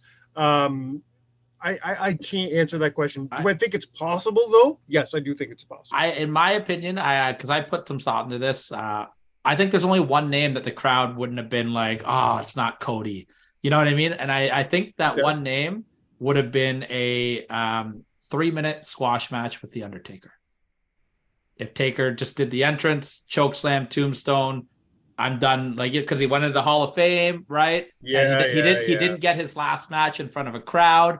I think that's the only way that people. I think that's that would leave people buzzing the same way. Sure, but I think Cody was still the right choice. Yeah, if I can put a kind of a bow on that, here's what I say: there would have been choices that could have been as good or better, but I don't think that there would have been choices that would have been better for longer. Yes, if that makes sense. I agree, because you're right. There are choices that would have been better in the moment, but not better overall. Well, that's why your superstar analogy was bang on, because 100%. The second that he rose up with that cloud of smoke, you took notice. This is not something we see normally on WWE.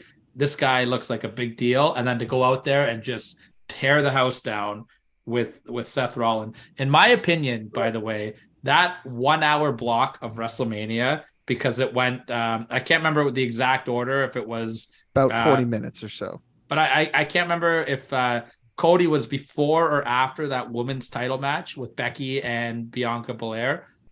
But I know they went back to back, and I think that might be one of the greatest hour and 10 minutes in WrestleMania history, putting those things back to back, because that's a match of the year. Both those are match of the year candidates.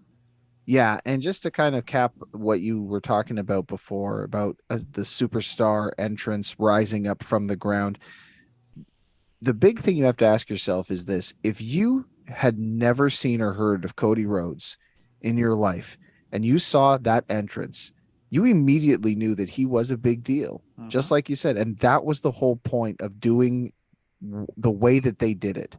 And there's our Lucy the cat running. That's Mia. We got Mia in today.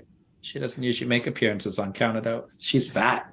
Well, she just did for me, so thank you for that. I'm a big fan of fat cats, as we all know. That was 100% for you. Well, I appreciate that. So thank you for that. I can't think of a better way to cap off the conversation than with a big fat cat running. Now, let me take a second here, pretend that I'm actually a host on this show, and let me, God damn it, Mia. I told you she's fat. Let me take your question, flip it around, and send it back to you. I want to know, Tyler, in your head, could there have been a better opponent for Cody than Seth Rollins? No. I mean, I'd have to kind of think about it a little bit, but like if you want to bring Cody back and give him instant credibility right away, you've got to put him up there against the top guy. Seth has kind of got the Chris Jericho syndrome right now, where 100%. It doesn't matter if he wins or loses, he's still over. So if you're going to give that superstar reaction, you got to put him over a big name. And looking at the roster right now, I think Seth is that guy.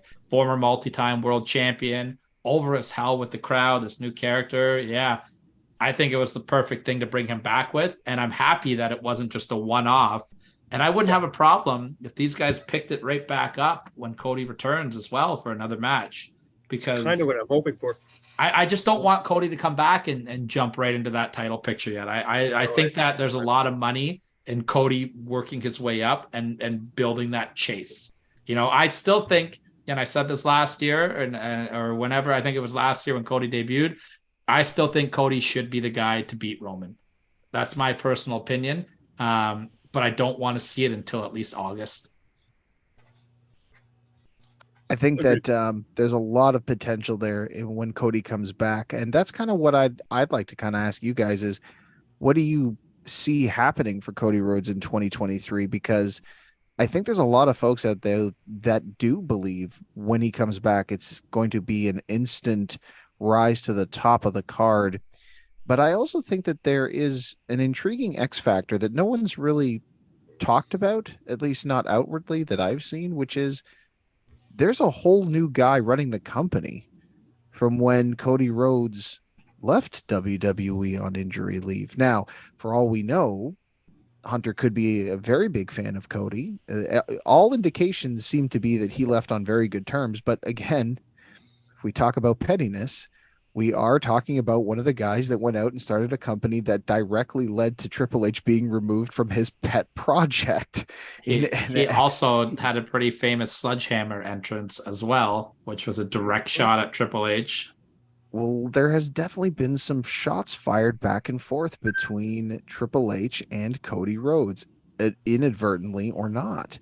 And I'm not saying that Cody Rhodes is not going to continue his success when he gets back to WWE. I think at its core, Triple H, much like Vince McMahon, understands the business enough to know that if there's a money to be made in a guy, he's going to do it.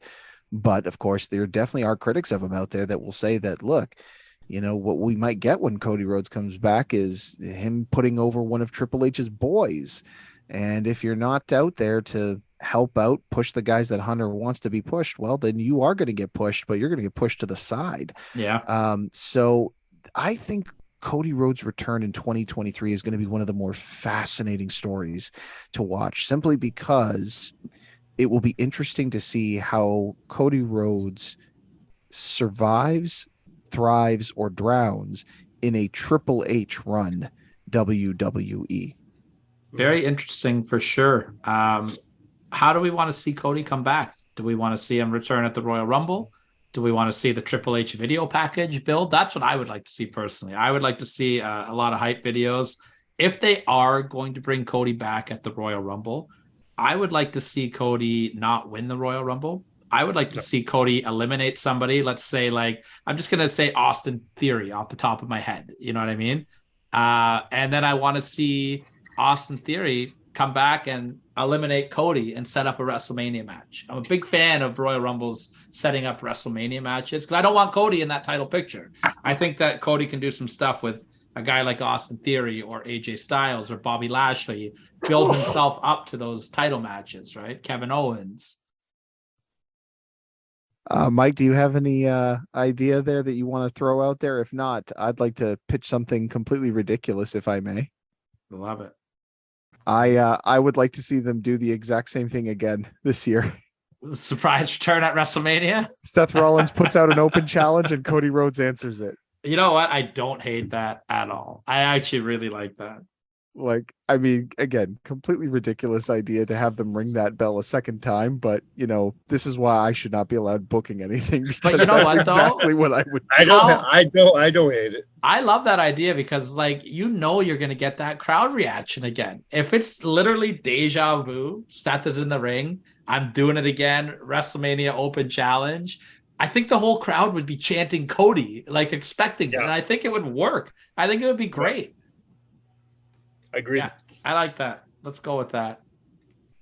And then, I mean, that kind of puts a bow on Cody. You know, we could talk about Hell in a Cell. And then they had two other really good matches. Yeah, I mean, you know, I guess let's quickly talk about Hell in a Cell, like that torn pec thing. Like, I think that also solidified Cody as a bona fide superstar as well. That solidified as a bona fide fucking badass. Yeah, that definitely gave Cody another level of respect. 100%. And I mean, I'm looking forward to the return of Cody. I've always been a big fan of Cody, and I really think that they've got something special with him if they can capitalize on it and book him strong and listen to the fans. The fans are ready for Cody. You know, I don't know why the AEW fans turned on him. I think that's really stupid. But I think he's something special. Yes, but it is what it is. They turned on him the same way the WWE fans turned on Cena, turned on Reigns. You know what I mean? See, I get that a little bit more. Your fickle fans are always going to turn on the babyface that is quote unquote shoved down their throats, and that's the AEW. I truly believe that at some point in time, Cody Rhodes was the AEW version of John Cena, and I'm not personally saying that is a bad thing because I think John Cena is one of the greatest wrestlers in the history of that company. But there are a lot of people that are sitting there going, "Oh well, they shoved Cena down our throat for 10 years. They shoved now they're shoving Roman Reigns down our neck," and they said the same thing about Cody Rhodes. These fans are always going to need that somebody to hate for no reason. I truly believe it. Nobody's happy. Nobody wants to be happy. Nobody wants to sit back and just enjoy the fucking product. They need to hate that. It's cool to hate the guy you're not supposed to hate. I think that's what it is. Fuck him. You know what? They didn't hate him when he popped up in WrestleMania. Now did they? And I hope that you guys didn't hate my placement of this as the number 2 moment of the year. Adam, thank you as always for joining us. This was always a blast. I could sit here and talk to you about this for another hour, but we got Vince Russo. We got to plug in here, I guess, at some point. Well, although my return may not have been as exciting as the return of the prodigal son of a plumber, I'm happy to have been a part of talking about that moment on the list. So thanks again for having me, guys. Of course, and we will have you back in the new year to talk some Impact Wrestling. Hey, maybe Hard to Kill. Who knows? We'll have our people call your people. And who knows what 2023 has in store for Adam. In 2020, he was our number 7 spot. Look, you're all the way up to the number 2. Who knows what 2023 will bring? In 2023 is the year we can finally trick Adam to be our Impact Wrestling counted out show every week. It's very true. We'll see what the year holds, guys. Well, Adam, thanks again. And Mike and I are going to throw it back one more time. And then it's time for the number one moment of the year with Vince Russo, bro. Yeah, bro. Always great stuff when Adam comes on. I'm hoping that we can get him back. Adam should be happy because the first time we had him on for the year-end show, he was a little miffed that we had him on for the number 7. So we had to bring him back on for like the number 5 or something. Nah, number 2 moment of the year. He got the number 2. Now he's all the way up at the number 2. You're going places, kid. No, I love when Adam comes on. Let's get him back on for an Impact show in the new year. Maybe we'll preview Hard to Kill with him or something like that. And we'll actually air this one, unlike the other last time he was on. We're down to the last topic that we're going to talk about when we're going to get to our number one moment of the year with Vince Russo. I think people by this point have probably figured out what my number one moment of the year is, especially with being Vince Russo involved with it. But I'm not going to tip the cap just yet. Maybe I'll swerve you guys because, hey, bro, Vince Russo was known to throw a swerve or two in his day, right? Oh. But let's talk about who our wrestler of the year is. Well, the only thing more predictable than your number one of the year is my favorite wrestler of the year. It's 1,000% Josh Alexander. He was the best wrestler of the year in every shape and form. Listen to me. Roman Reigns is doing awesome things as a character, but and John Moxley doing great things in the ring and stuff like that. I'm not going to take away anything from these guys, but Josh Alexander has been hitting it on all 4 cylinders all year long, and he did something that I think a lot of people didn't know he could do 6-7 years ago. He developed a character. He is somebody now. He is the face of Impact Wrestling. I think he had a lot of doubters, a lot of people thinking he's a great wrestler, but he can't lead the company. I think he did in 2023. I think he did what Bret Hart did in 1993. 22. We're going into 23, brother. Sorry, you know what I mean. I love that they've just taken. I've never met Josh personally, but I've heard he's a great guy. But from what you see on his social media. I've been lucky to meet him twice, and he's just as nice as anybody has ever told you is. I love that they've just taken what it seems like is who he is as a person, a man who loves his family to no extent. And that's what they put on TV. Like, look at the stuff they're doing with Bully Ray now. We got the Full Metal Mayhem match. Yeah, Full Metal Mayhem coming up now at Hard to Kill on January the 13th, which is great. Which is great. I got to witness a Full Metal Mayhem match in my life, and they don't fuck around, man. I think this is great for Josh too, because like you said, you listed all these matches he had earlier in our match of the year category. We've never seen him just playing out, get into a fucking fight. And him and Bully, like, I'm excited to see what Josh does in a match like this. And this is great for Bully. Oh, we got a little choker there. Oh, there you go. A little pat on the back. For me, my wrestler of the year came down to 3 different people, and I'll do the countdown for it. My number 3 was John Moxley. Sorry, 4 different people. My number 4 was John Moxley. My number 3 was Chris Jericho. I thought he had just an awesome year, both in the ring and outside of the ring. One of my favorite Jericho years of all time. I love the Ring of Honor title stuff he did. You got to tip your cap to Jericho. Up until 2 weeks ago, my wrestler of the year was Roman Reigns. And once I watched Josh Alexander and Speedball Mike Bailey have that match, and just adding to that list of incredible matches that Josh had all year, you can't not have him as your wrestler of the year. I think you're a fool if you don't have him. And I hope that Impact can start getting more eyes on their product so people can really see just the awesome stuff that Josh is doing. And let's, if we're doing full scope here, if we're talking about why he should be wrestler of the year, let's go broad here. He's not just the face of Impact Wrestling. He's the hardest working man on the indies. He's second. He's the second hardest working man on the indies. Speedball Mike Bailey is out there, brother. He's on my list as well of wrestlers of the year. He 100%. Was fantastic. Yeah, but to me, and I want to just really tip my cap to Roman Reigns as well, though, because the fact that Roman only worked about 7 or 8 matches on TV and is still in the running for Wrestler of the Year really says something about the body of work that he put in this year. And I have one more honorable mention that we can't not talk about. We just talked about it with Van Landen, and that's Sami Zayn. Yeah. Sammy had one of the best years of his career this year. He's had some great matches. He also has one of the most intriguing stories he's ever had. Since his, feud with Steen in the ROH days, I don't think I've ever been this enthralled with Sami Zayn. Absolutely. I think that's a good place to kind of put a bow on the Wrestler of the Year. I want to get into my number one moment of the year. And Mike and I had the chance to sit down with Mr. Vince Russo.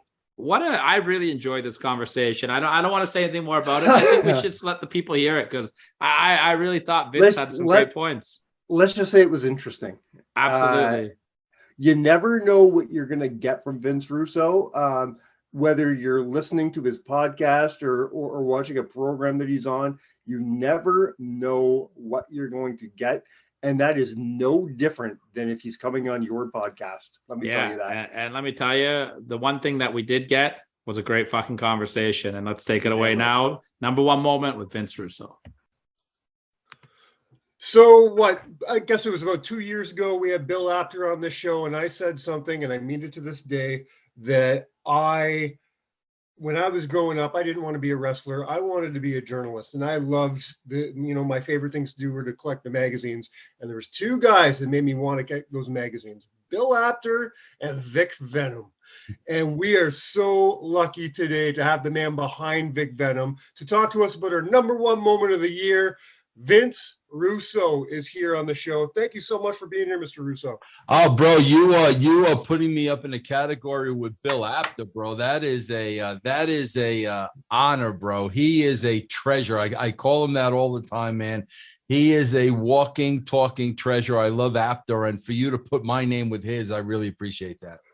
I think Mike's onto something there, though, because before we get into our number one moment here, I really do think that, Bill set the standard for the wrestling magazine, but I think that you had a big influence in changing the game and the way that it 100%. Went. The Vic Venom stuff was awesome. You know what? That's what I came up reading with Apter. And where did that creativity come from for you, Vince? I'm just curious before we get into that. Where it really came from is I was writing so much of that magazine that I had to create characters, or else everything would have been by Vince Russo, by Vince Russo, by Vince Russo. So that was the main reason why I came up the character of Vic Venom, just so everybody wouldn't know that I was writing just about every word in that magazine.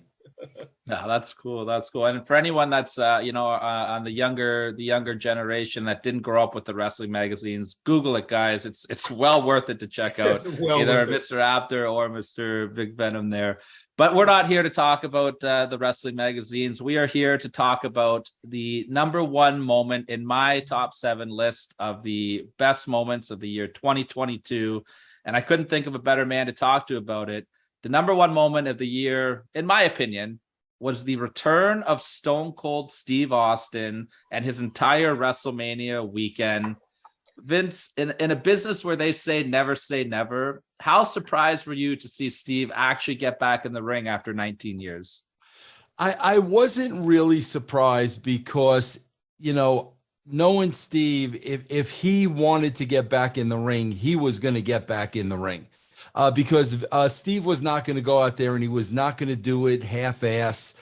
He was going to be 100%. And, he would have to know that he was going to be healthy, that he was going to be the Steve Austin that people remembered. So I really think it was just a matter of his health and him feeling comfortable enough with his knees and whatnot, that he would be able to pull it off at the level he wanted to.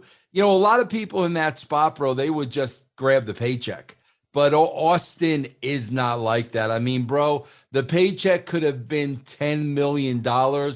if Austin didn't feel that he 100% would be able to perform, he wouldn't have done it. It seems like he's always been very protective over his legacy, and rightfully so. He's, in my opinion, the greatest superstar in the history of professional wrestling, at least the most successful.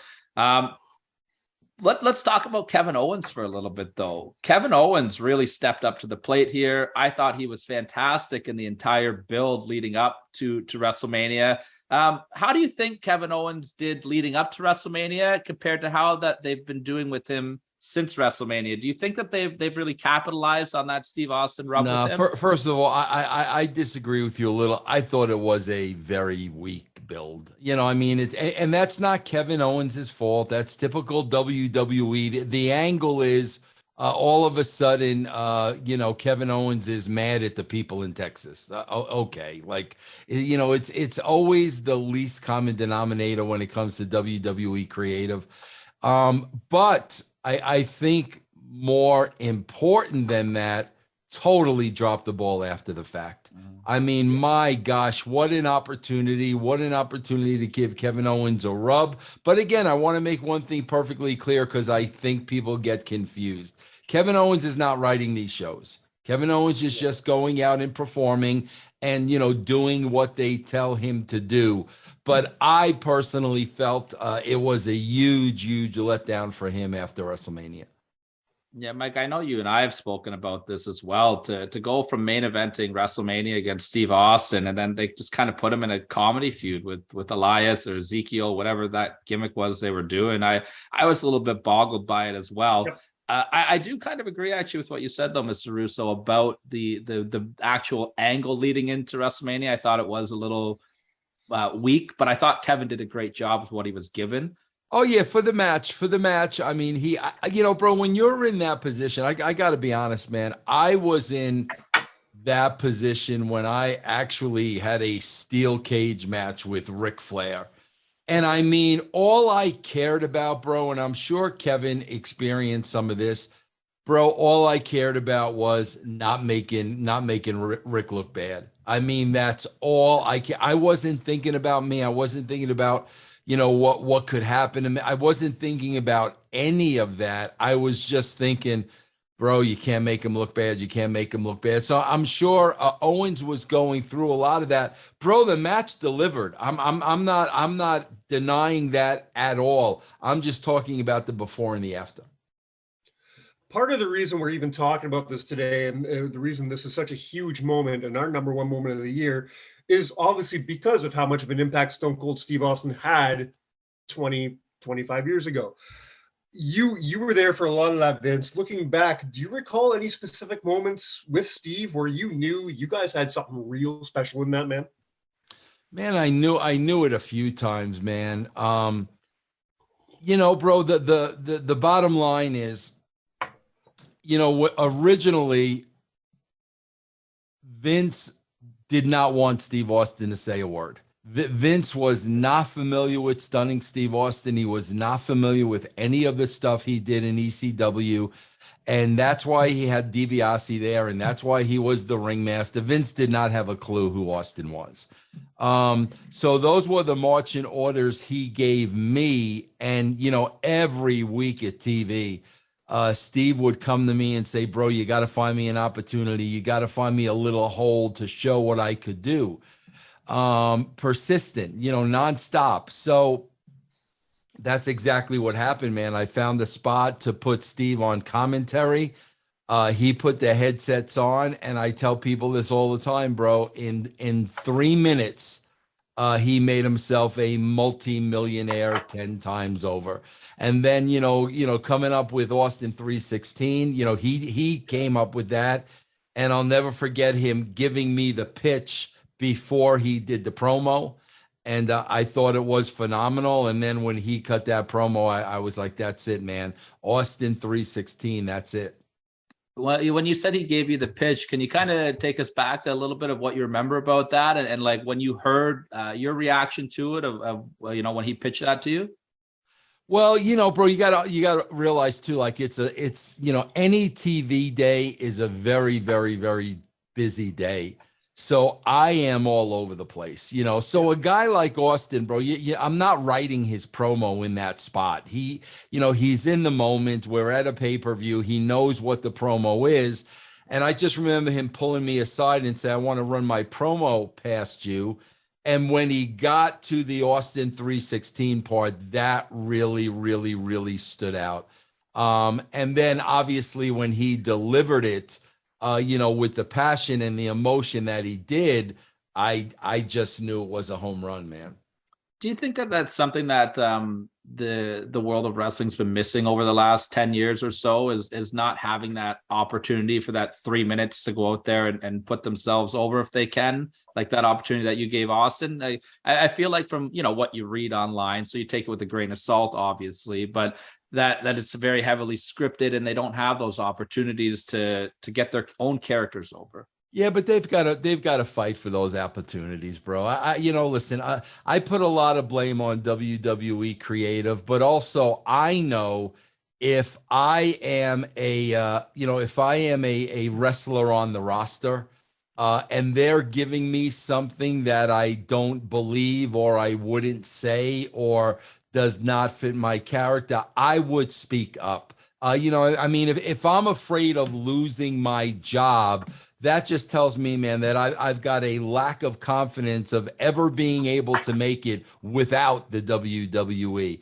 I'm sorry, bro, man. You've got to protect your character. And every wrestler I worked with, if they didn't feel something, if something didn't work, if they felt they had something better, they would always, you know, tell me and we would talk about it. And 90% of the time we would do what they wanted to do.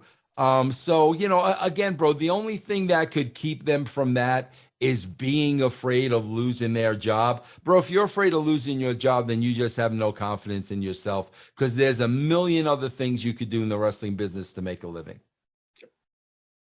Especially today with, you know, this isn't 2003 where there was, you know, one major company and one uprising company. This is 2022 where there's 3-4 big companies and probably the biggest time in indie wrestling in the history of the business. Well, there are places to go. Right. It's not even that aspect. You could do what I'm doing. I mean, seriously, bro, you can literally sit at home, be with your family, and make a very, very, very comfortable living. That has been proven by a lot of people. I mean, I wasn't a wrestler, and I've made, you know, 8 years out of podcasting now. So that's why, like, you know, yeah, the writing's bad, but they, you know, if they really cared about protecting their character, then they would speak up. Like, you know, you guys mentioned it, even Owens coming off of the match with Austin and then getting into that Ezekiel thing. And I was watching every week and I'm like, why would Kevin Owens care? Like, why would he? It made him look so ridiculous. Why would you care, bro? And again, bro, if you're not going to speak up and if you're not going to say anything, you got to take part of that responsibility, man. Absolutely. You know, being here with you right now, and I really respect your creative mind. I do think that you're one of the best writers that's ever been in wrestling history. How would you have brought Steve back in that WrestleMania role? Just off the top of your head there. Well, I mean, I could tell you this, bro. It would have been personal. I mean, it would have had to be something personal. And I don't know if you started online with him taking a shot at Steve or making a snide remark. I don't know. The perfect place probably would have been to do it on Steve's podcast. Exactly. Where there was something they really disagreed about. And you got to make it personal. It had to be personal for some reason. It couldn't be, I hate the people in Texas. They're this, it couldn't have been that. You know, listen, man, I know a lot of people in the business feel very strongly about not being fans of today's wrestling, but they're not going to say it, bro, because a lot of them still rely on today's wrestling to make a buck. Listen, man, Steve Austin's looking at the WWE today. He knows it's not the WWE from back when he was there. And I know there's a lot of things he probably doesn't like about the product. That's where I would have started it. I would have had Steve say something, and then somebody who is in it in the current year, try and defend it. I mean, I just would have made it very real and very personal. Stone Cold wasn't the only major Attitude Era star to get back in the ring at WrestleMania this year. Vince, when you were watching WrestleMania, what was your personal feelings when you saw both Steve and the chairman, Vince McMahon, back in that ring? Yeah, first of all, bro, I got to be honest with you. I the only show I watch, and it's because I get paid to watch it, is Raw. So okay. I haven't watched the WrestleMania in years, and I'll be honest with you, because I don't care. Like I could care less. But however, I did go back and see the Vince footage. I felt bad for him. Like it's like bro, a lot of what Vince did after I left, like kind of really, really surprised me, because Vince was always very conscious and aware of carrying a certain air of himself. Vince loved people fearing him. He didn't make them fear him. It was just, he's Oz, so people feared him. And then as I saw him perform later and later on in life, to me, he was just a former shell of himself. And I was just surprised by that, because I don't know why he would have want to be seen in that light. I know I wouldn't have wrote for him that way, and I wouldn't have produced him that way. And quite frankly, I would have protected him as best as I could. So I don't know, bro. Listen, man, maybe they did it for ticket sale. I don't know why they did it, but I don't think it's something I would have done. Going back to that Attitude Era time, it's no question that Steve Austin was the biggest star in all of professional wrestling, and possibly in all of professional wrestling history, as far as, making money and drawing in that audience. What was he like during this time period to work with? From, you said that you were with him before he had that explosion. Was there a big change in him during that time period? Did you guys ever butt heads at all? He became and again, I understood this 100%, and I had to understand it when I worked with him. He became more paranoid. And the reason why he became paranoid, bro, is you could put anybody in that spot. The rise of Stone Cold Steve Austin came so quick. And with Steve Austin's experience in the wrestling business, he realized it could have died just as quickly. I mean, because, again, his experience in the business, he knows this is my shot. This is my opportunity. So a lot of times when it came down to writing, like, bro, if you look at something long enough, you could poke holes in anything. I mean, my God, bro, I can watch The Sopranos and poke holes in it if I looked at it long enough and really wanted to poke holes in it. So I think, bro, he really, because of the paranoia, which I understand, I think he really started really looking deeply into things, almost trying to find fault with them. But I would just, explain to him, Steve, this is good. This is going to be good for you. This is going to be good for your character. So it was never any arguments or anything like that. It was just him being super sensitive. That's why, bro, it's like when you've got a star like that, and I am the writer, every week you've got to give him material that's going to top the week before. I've got to come up to Steve Austin's level, because if I don't, I'm going to pull him down, and I'm not going to allow that to happen. Bro, we could look at so many scenarios in the WWE. How many people were over and now were pulled way down? I mean, obviously, bro, the perfect example is Bray Wyatt. At the end of the day, bro, they could not ride up to Bray Wyatt's level. I mean, that's what it really came to. They did not know what to do with Bray Wyatt on a weekly basis. And that's why, bro, you're not seeing guys or gals get super over anymore, because there's just not that consistency in the writing.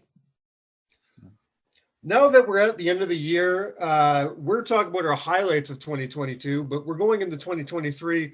Vince, is there anything that could happen in 2023, anything that you would want to happen that could actually make you want to watch wrestling Bro, again? the only thing I'm interested in, I swear to God, bro, both shows, Impact, AEW, NWA, the only thing I'm interested in is I am always interested in Bray Wyatt, because All right. he is on another level, and I know he is writing a lot of his own stuff.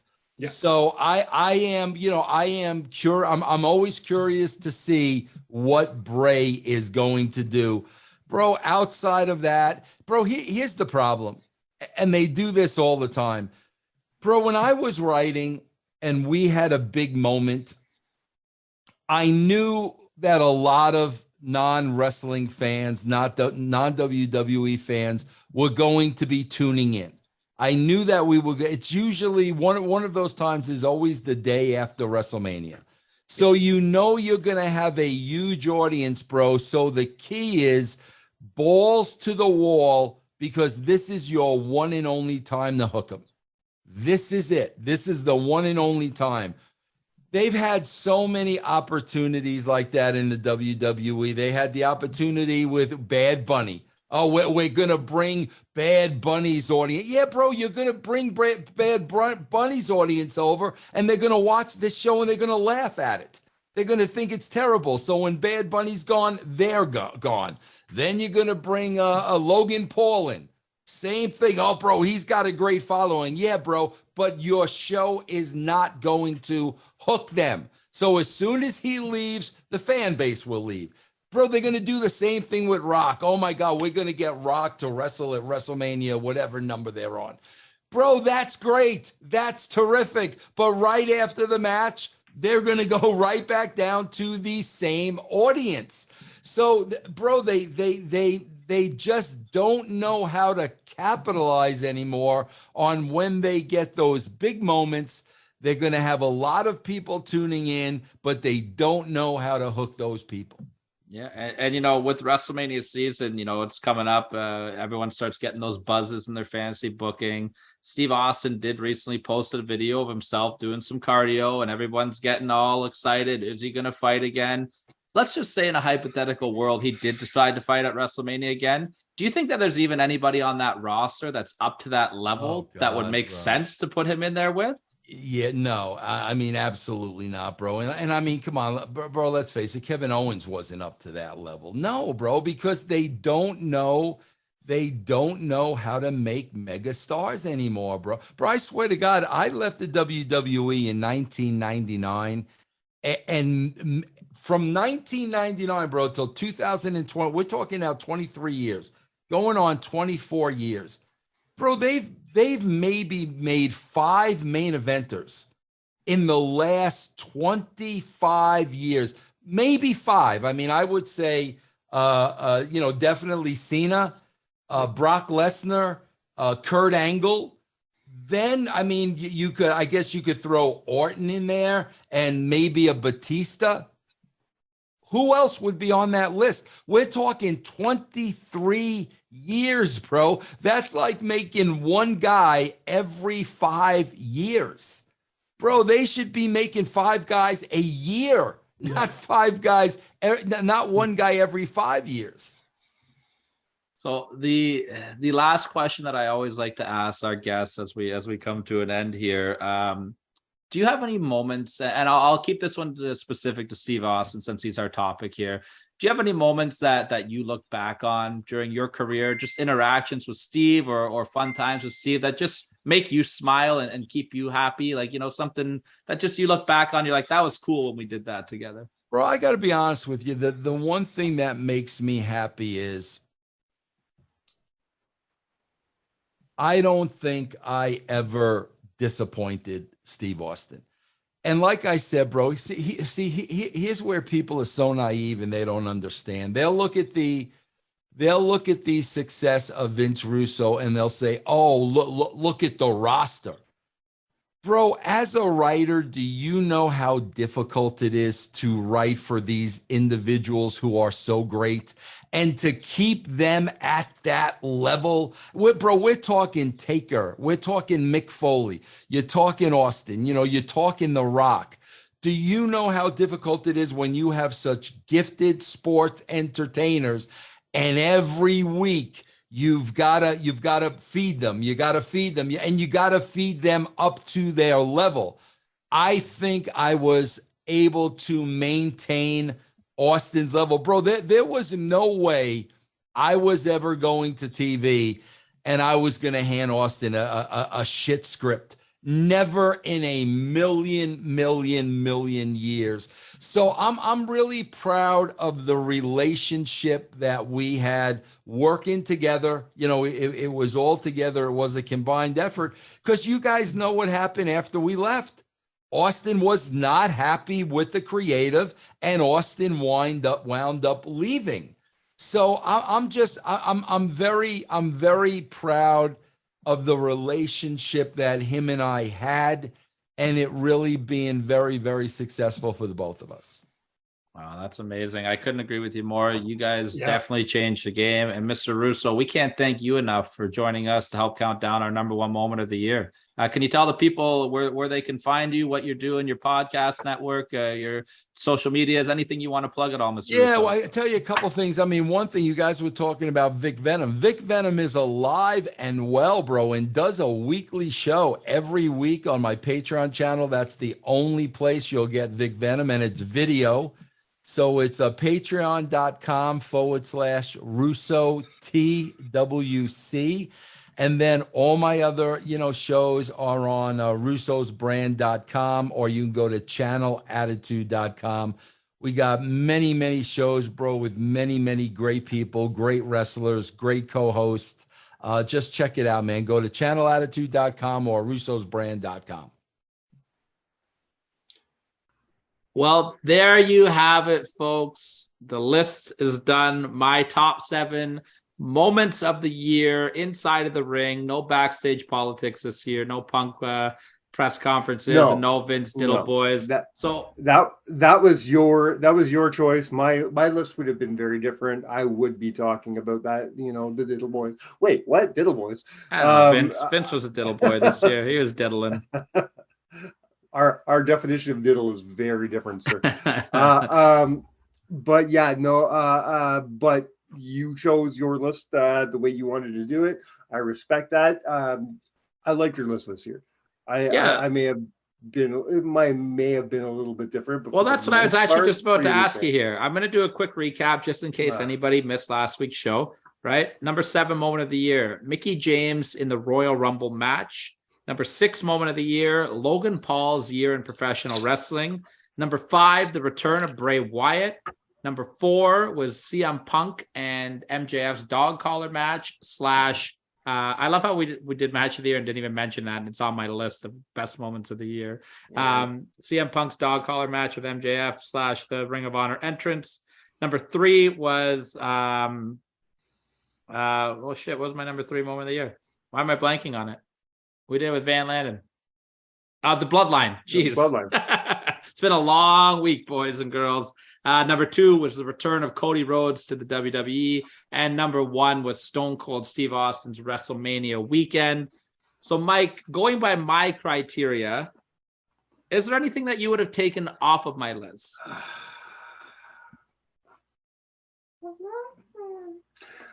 I'm going to say no, because even though, part of me wants to be able to say I would take the CM Punk stuff off, I don't know what I would replace it with. And without being able, you know what I mean? Like, without being able to say, I can't justify taking something off that I can't replace it. I really almost put Chris Jericho's Ring of Honor title run on the list this year just because I was really entertained by it, but it just wasn't there for me. You know what I mean? Like me as a fan, I've had moments that I've enjoyed more than the CM Punk stuff. Mm-hmm. But if you're going on the grand specter of things that were more important this year, I think you were correct. I mean, Bully Ray's turn on Josh this year, I think, or Bully Ray appearing in and winning the match this year, the Call Your Shot match. Those are big moments for me. Those are big moments for me because that's what I'm a fan of. I'm a fan of that product, and I'm a fan of everything they're doing. In the grand scheme, does that make the list? I don't think so, unfortunately. Well, I'm gonna run through just a few honorable mentions that I had on the list here. Whoa, yeah, you want to hear some honorable mentions too? You're hyped up for it? Here we go. Yeah. Honorable mentions for me this year: Ronda Rousey's surprise return at the Royal Rumble. Sure. MJF cut the crying promo against Punk, which was really good. The Undertaker's Hall of Fame speech, that was really hard for me to leave off the list as well. Yeah. That was very, very good. Stone Cold Kevin Owens, when Owens cut that bald promo, but we kind of talked about that a little bit in our number one moment there. Jeff Hardy is All Elite. His debut was pretty cool. Joe and Suzuki had a great match. Whoa. I'm sorry. You considered the Jeff Hardy debut? I was never in consideration for being on the list, but it's an honorable mention. I thought it was goofy as fuck. Yeah, he did the dance. It's a big moment. Jeff Hardy, like, say what you want about him. The guy's a big draw. He's a big name. Yeah, he's a draw. He had the debut for AEW. It was nice. Josh Alexander winning the Impact title from Moose almost made my list as well. Yeah. This one almost made my list as well, just for a sentimental reason. But when I went back and rewatched it, it just wasn't there for me. Martha Hart giving her speech for the finals of the Owen Hart Foundation tournament. I thought that was just really nice. Everyone said MJF's pipe bomb. MJF's pipe bomb was there, but I'm just not digging MJF right now. Not there for me. Claudio's debut at Forbidden Door was cool. The Blood and Guts match was decent. The IWGP introducing a women's championship. That was a really big deal. You know what? That for me may have made my list. Very, very big deal. That was. For sure. You gotta just mention this, not for the execution, but for the build to it and the number that they drew. But Ric Flair's last match was a huge moment this year. And if the match would have been a little better, it would have made my list, I think, in all honesty. And if, Rick wasn't a complete piece of shit for the, rest of the year. Yeah, he's been kind of a douchebag. Brock Lesnar and the tractor at SummerSlam was a cool moment. Yes, thank you. I got you. What I think personally was my favorite promo of the year was between CM Punk and Jon Moxley. I didn't like the beginning of the promo where Punk was shooting on Hangman. That was that promo. But then him and Mox got in the ring. That was the one where Punk was like, you've always been the third best guy in your group. Like, that was a really good promo between those two. And Moxley had great lines in return. Dominic Mysterio's heel turn, I thought was great. Just the year in general that Dax Hardwood had on FTR. He had a fantastic year. MJF winning the AEW title is a big moment. Dominic Mysterio attacking Ray on Thanksgiving. That's it. Those are and the War Games match was a pretty good moment too. Do you have any dishonorable mentions of the year? AEW actually, and I'll take my heat for this for you AEW fans out there. But when they came in, when this year started, the hype and the buzz that AEW had was through the roof, and this really should have been their breakout year. And I think this was the most embarrassing year in company history. They could not get their shit together. Their storylines just kind of fell apart in the middle of the year. The whole Punk fiasco thing.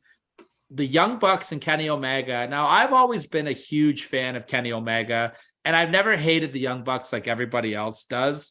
But ever since they've come back and just these shots that they're taking of CM Punk on air after they're basically like, oh, we just shouldn't talk about this. On. But even bigger than that, though, like Tony Khan, say what you want about the guy. He has not addressed this. He has not wanted to talk about it. He has not wanted to draw any extra attention to this whole fiasco. And here these guys come out and do all CM Punk's moves in Chicago. Like, I don't know. I just think that's really disrespectful to your company.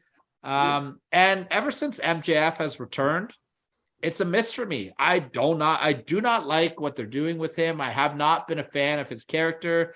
I thought he was fantastic the first half of the year. And I just think that ever since he's come back, it's just been a big miss for me. So AEW, my disappointment of the year for sure. Now they had some great matches. Well, and I will say too, sorry. I had a great time when I went to the AEW show. I really enjoyed it. I thought it was a good energy to it, good atmosphere. The matches were great. And it was cool to see all our local Toronto wrestlers in there as well. But yeah, this should have been your year, AEW, and you fucking dropped the ball. AEW can't be my dishonorable mention this year because I care as much in December as I did in January about that company. So I didn't care enough about them to make them a dishonorable mention.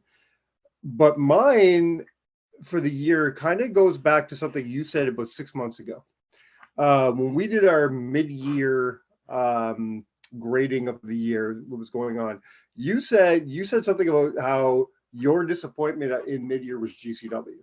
And the reason being was because you felt like they kind of blew this lead they had going into the year. And I agree with that 100%. I'm going to use that kind of mentality, though, to go a different direction. My biggest disappointment this year was NWA. Yeah, I mean, what you just said about AEW is how I've always felt about the NWA. I've never given a shit about what they do. Well, and that's the problem. I did. For the last 2 years, I did.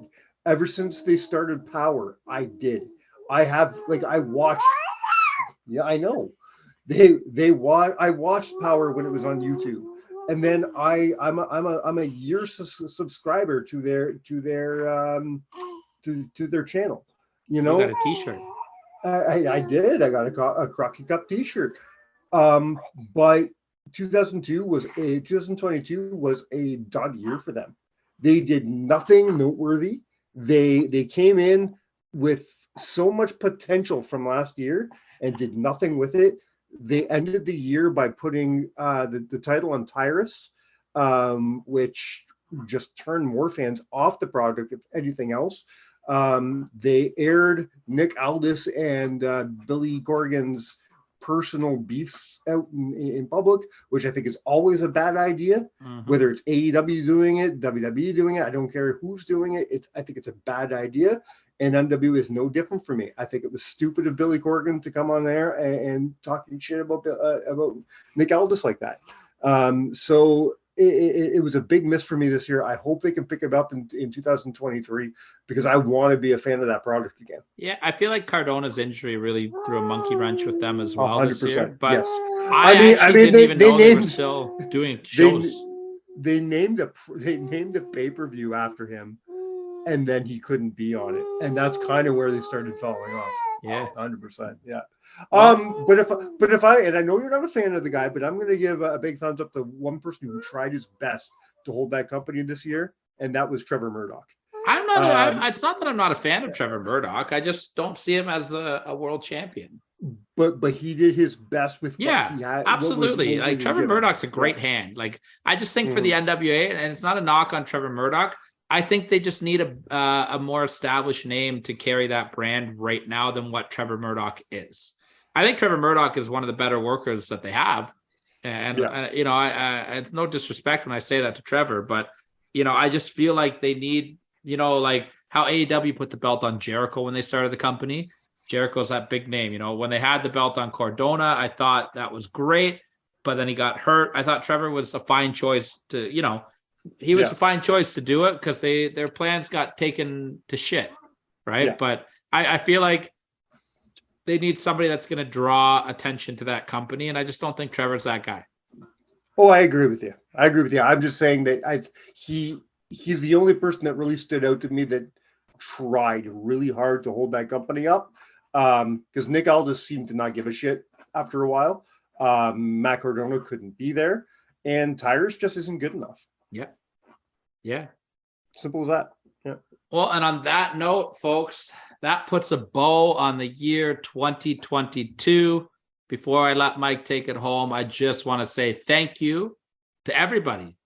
If you've listened to one of our shows or all of our shows, we appreciate the support. Anybody that's subscribing and checking out our content, We appreciate you. I want to say thank you to every guest that we had on the show. You can hear them all last week. So many. This was such a great year for us. I want to say thank you to you, Mike, because without you, there is no Count It Out. My partner in crime. We are the Bengal boys now. We're having fun doing this podcast, and I look forward to. I don't know how it's going to be possible if we can top what we did this year, but we're going to try our damnedest to do it.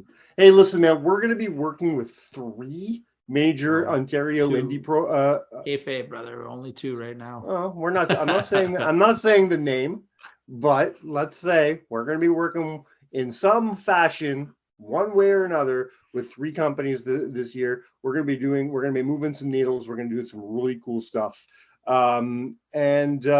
We already met a bunch of really cool contacts and people this year. So I don't see that slowing down in 23, man. I just don't. Yeah, I'm excited, man. The sky's the limit for Count Out as always. And look at the cool shows we're going to be going to too, man. Look at all the cool shit. We're really hoping to be able to go see an Impact pay-per-view this year. We're looking to go to a GCW pay-per-view this year. Big year for us, man. Big. Yeah, I'm excited. A lot of great wrestling coming to the Toronto area. Again, thank you, everybody.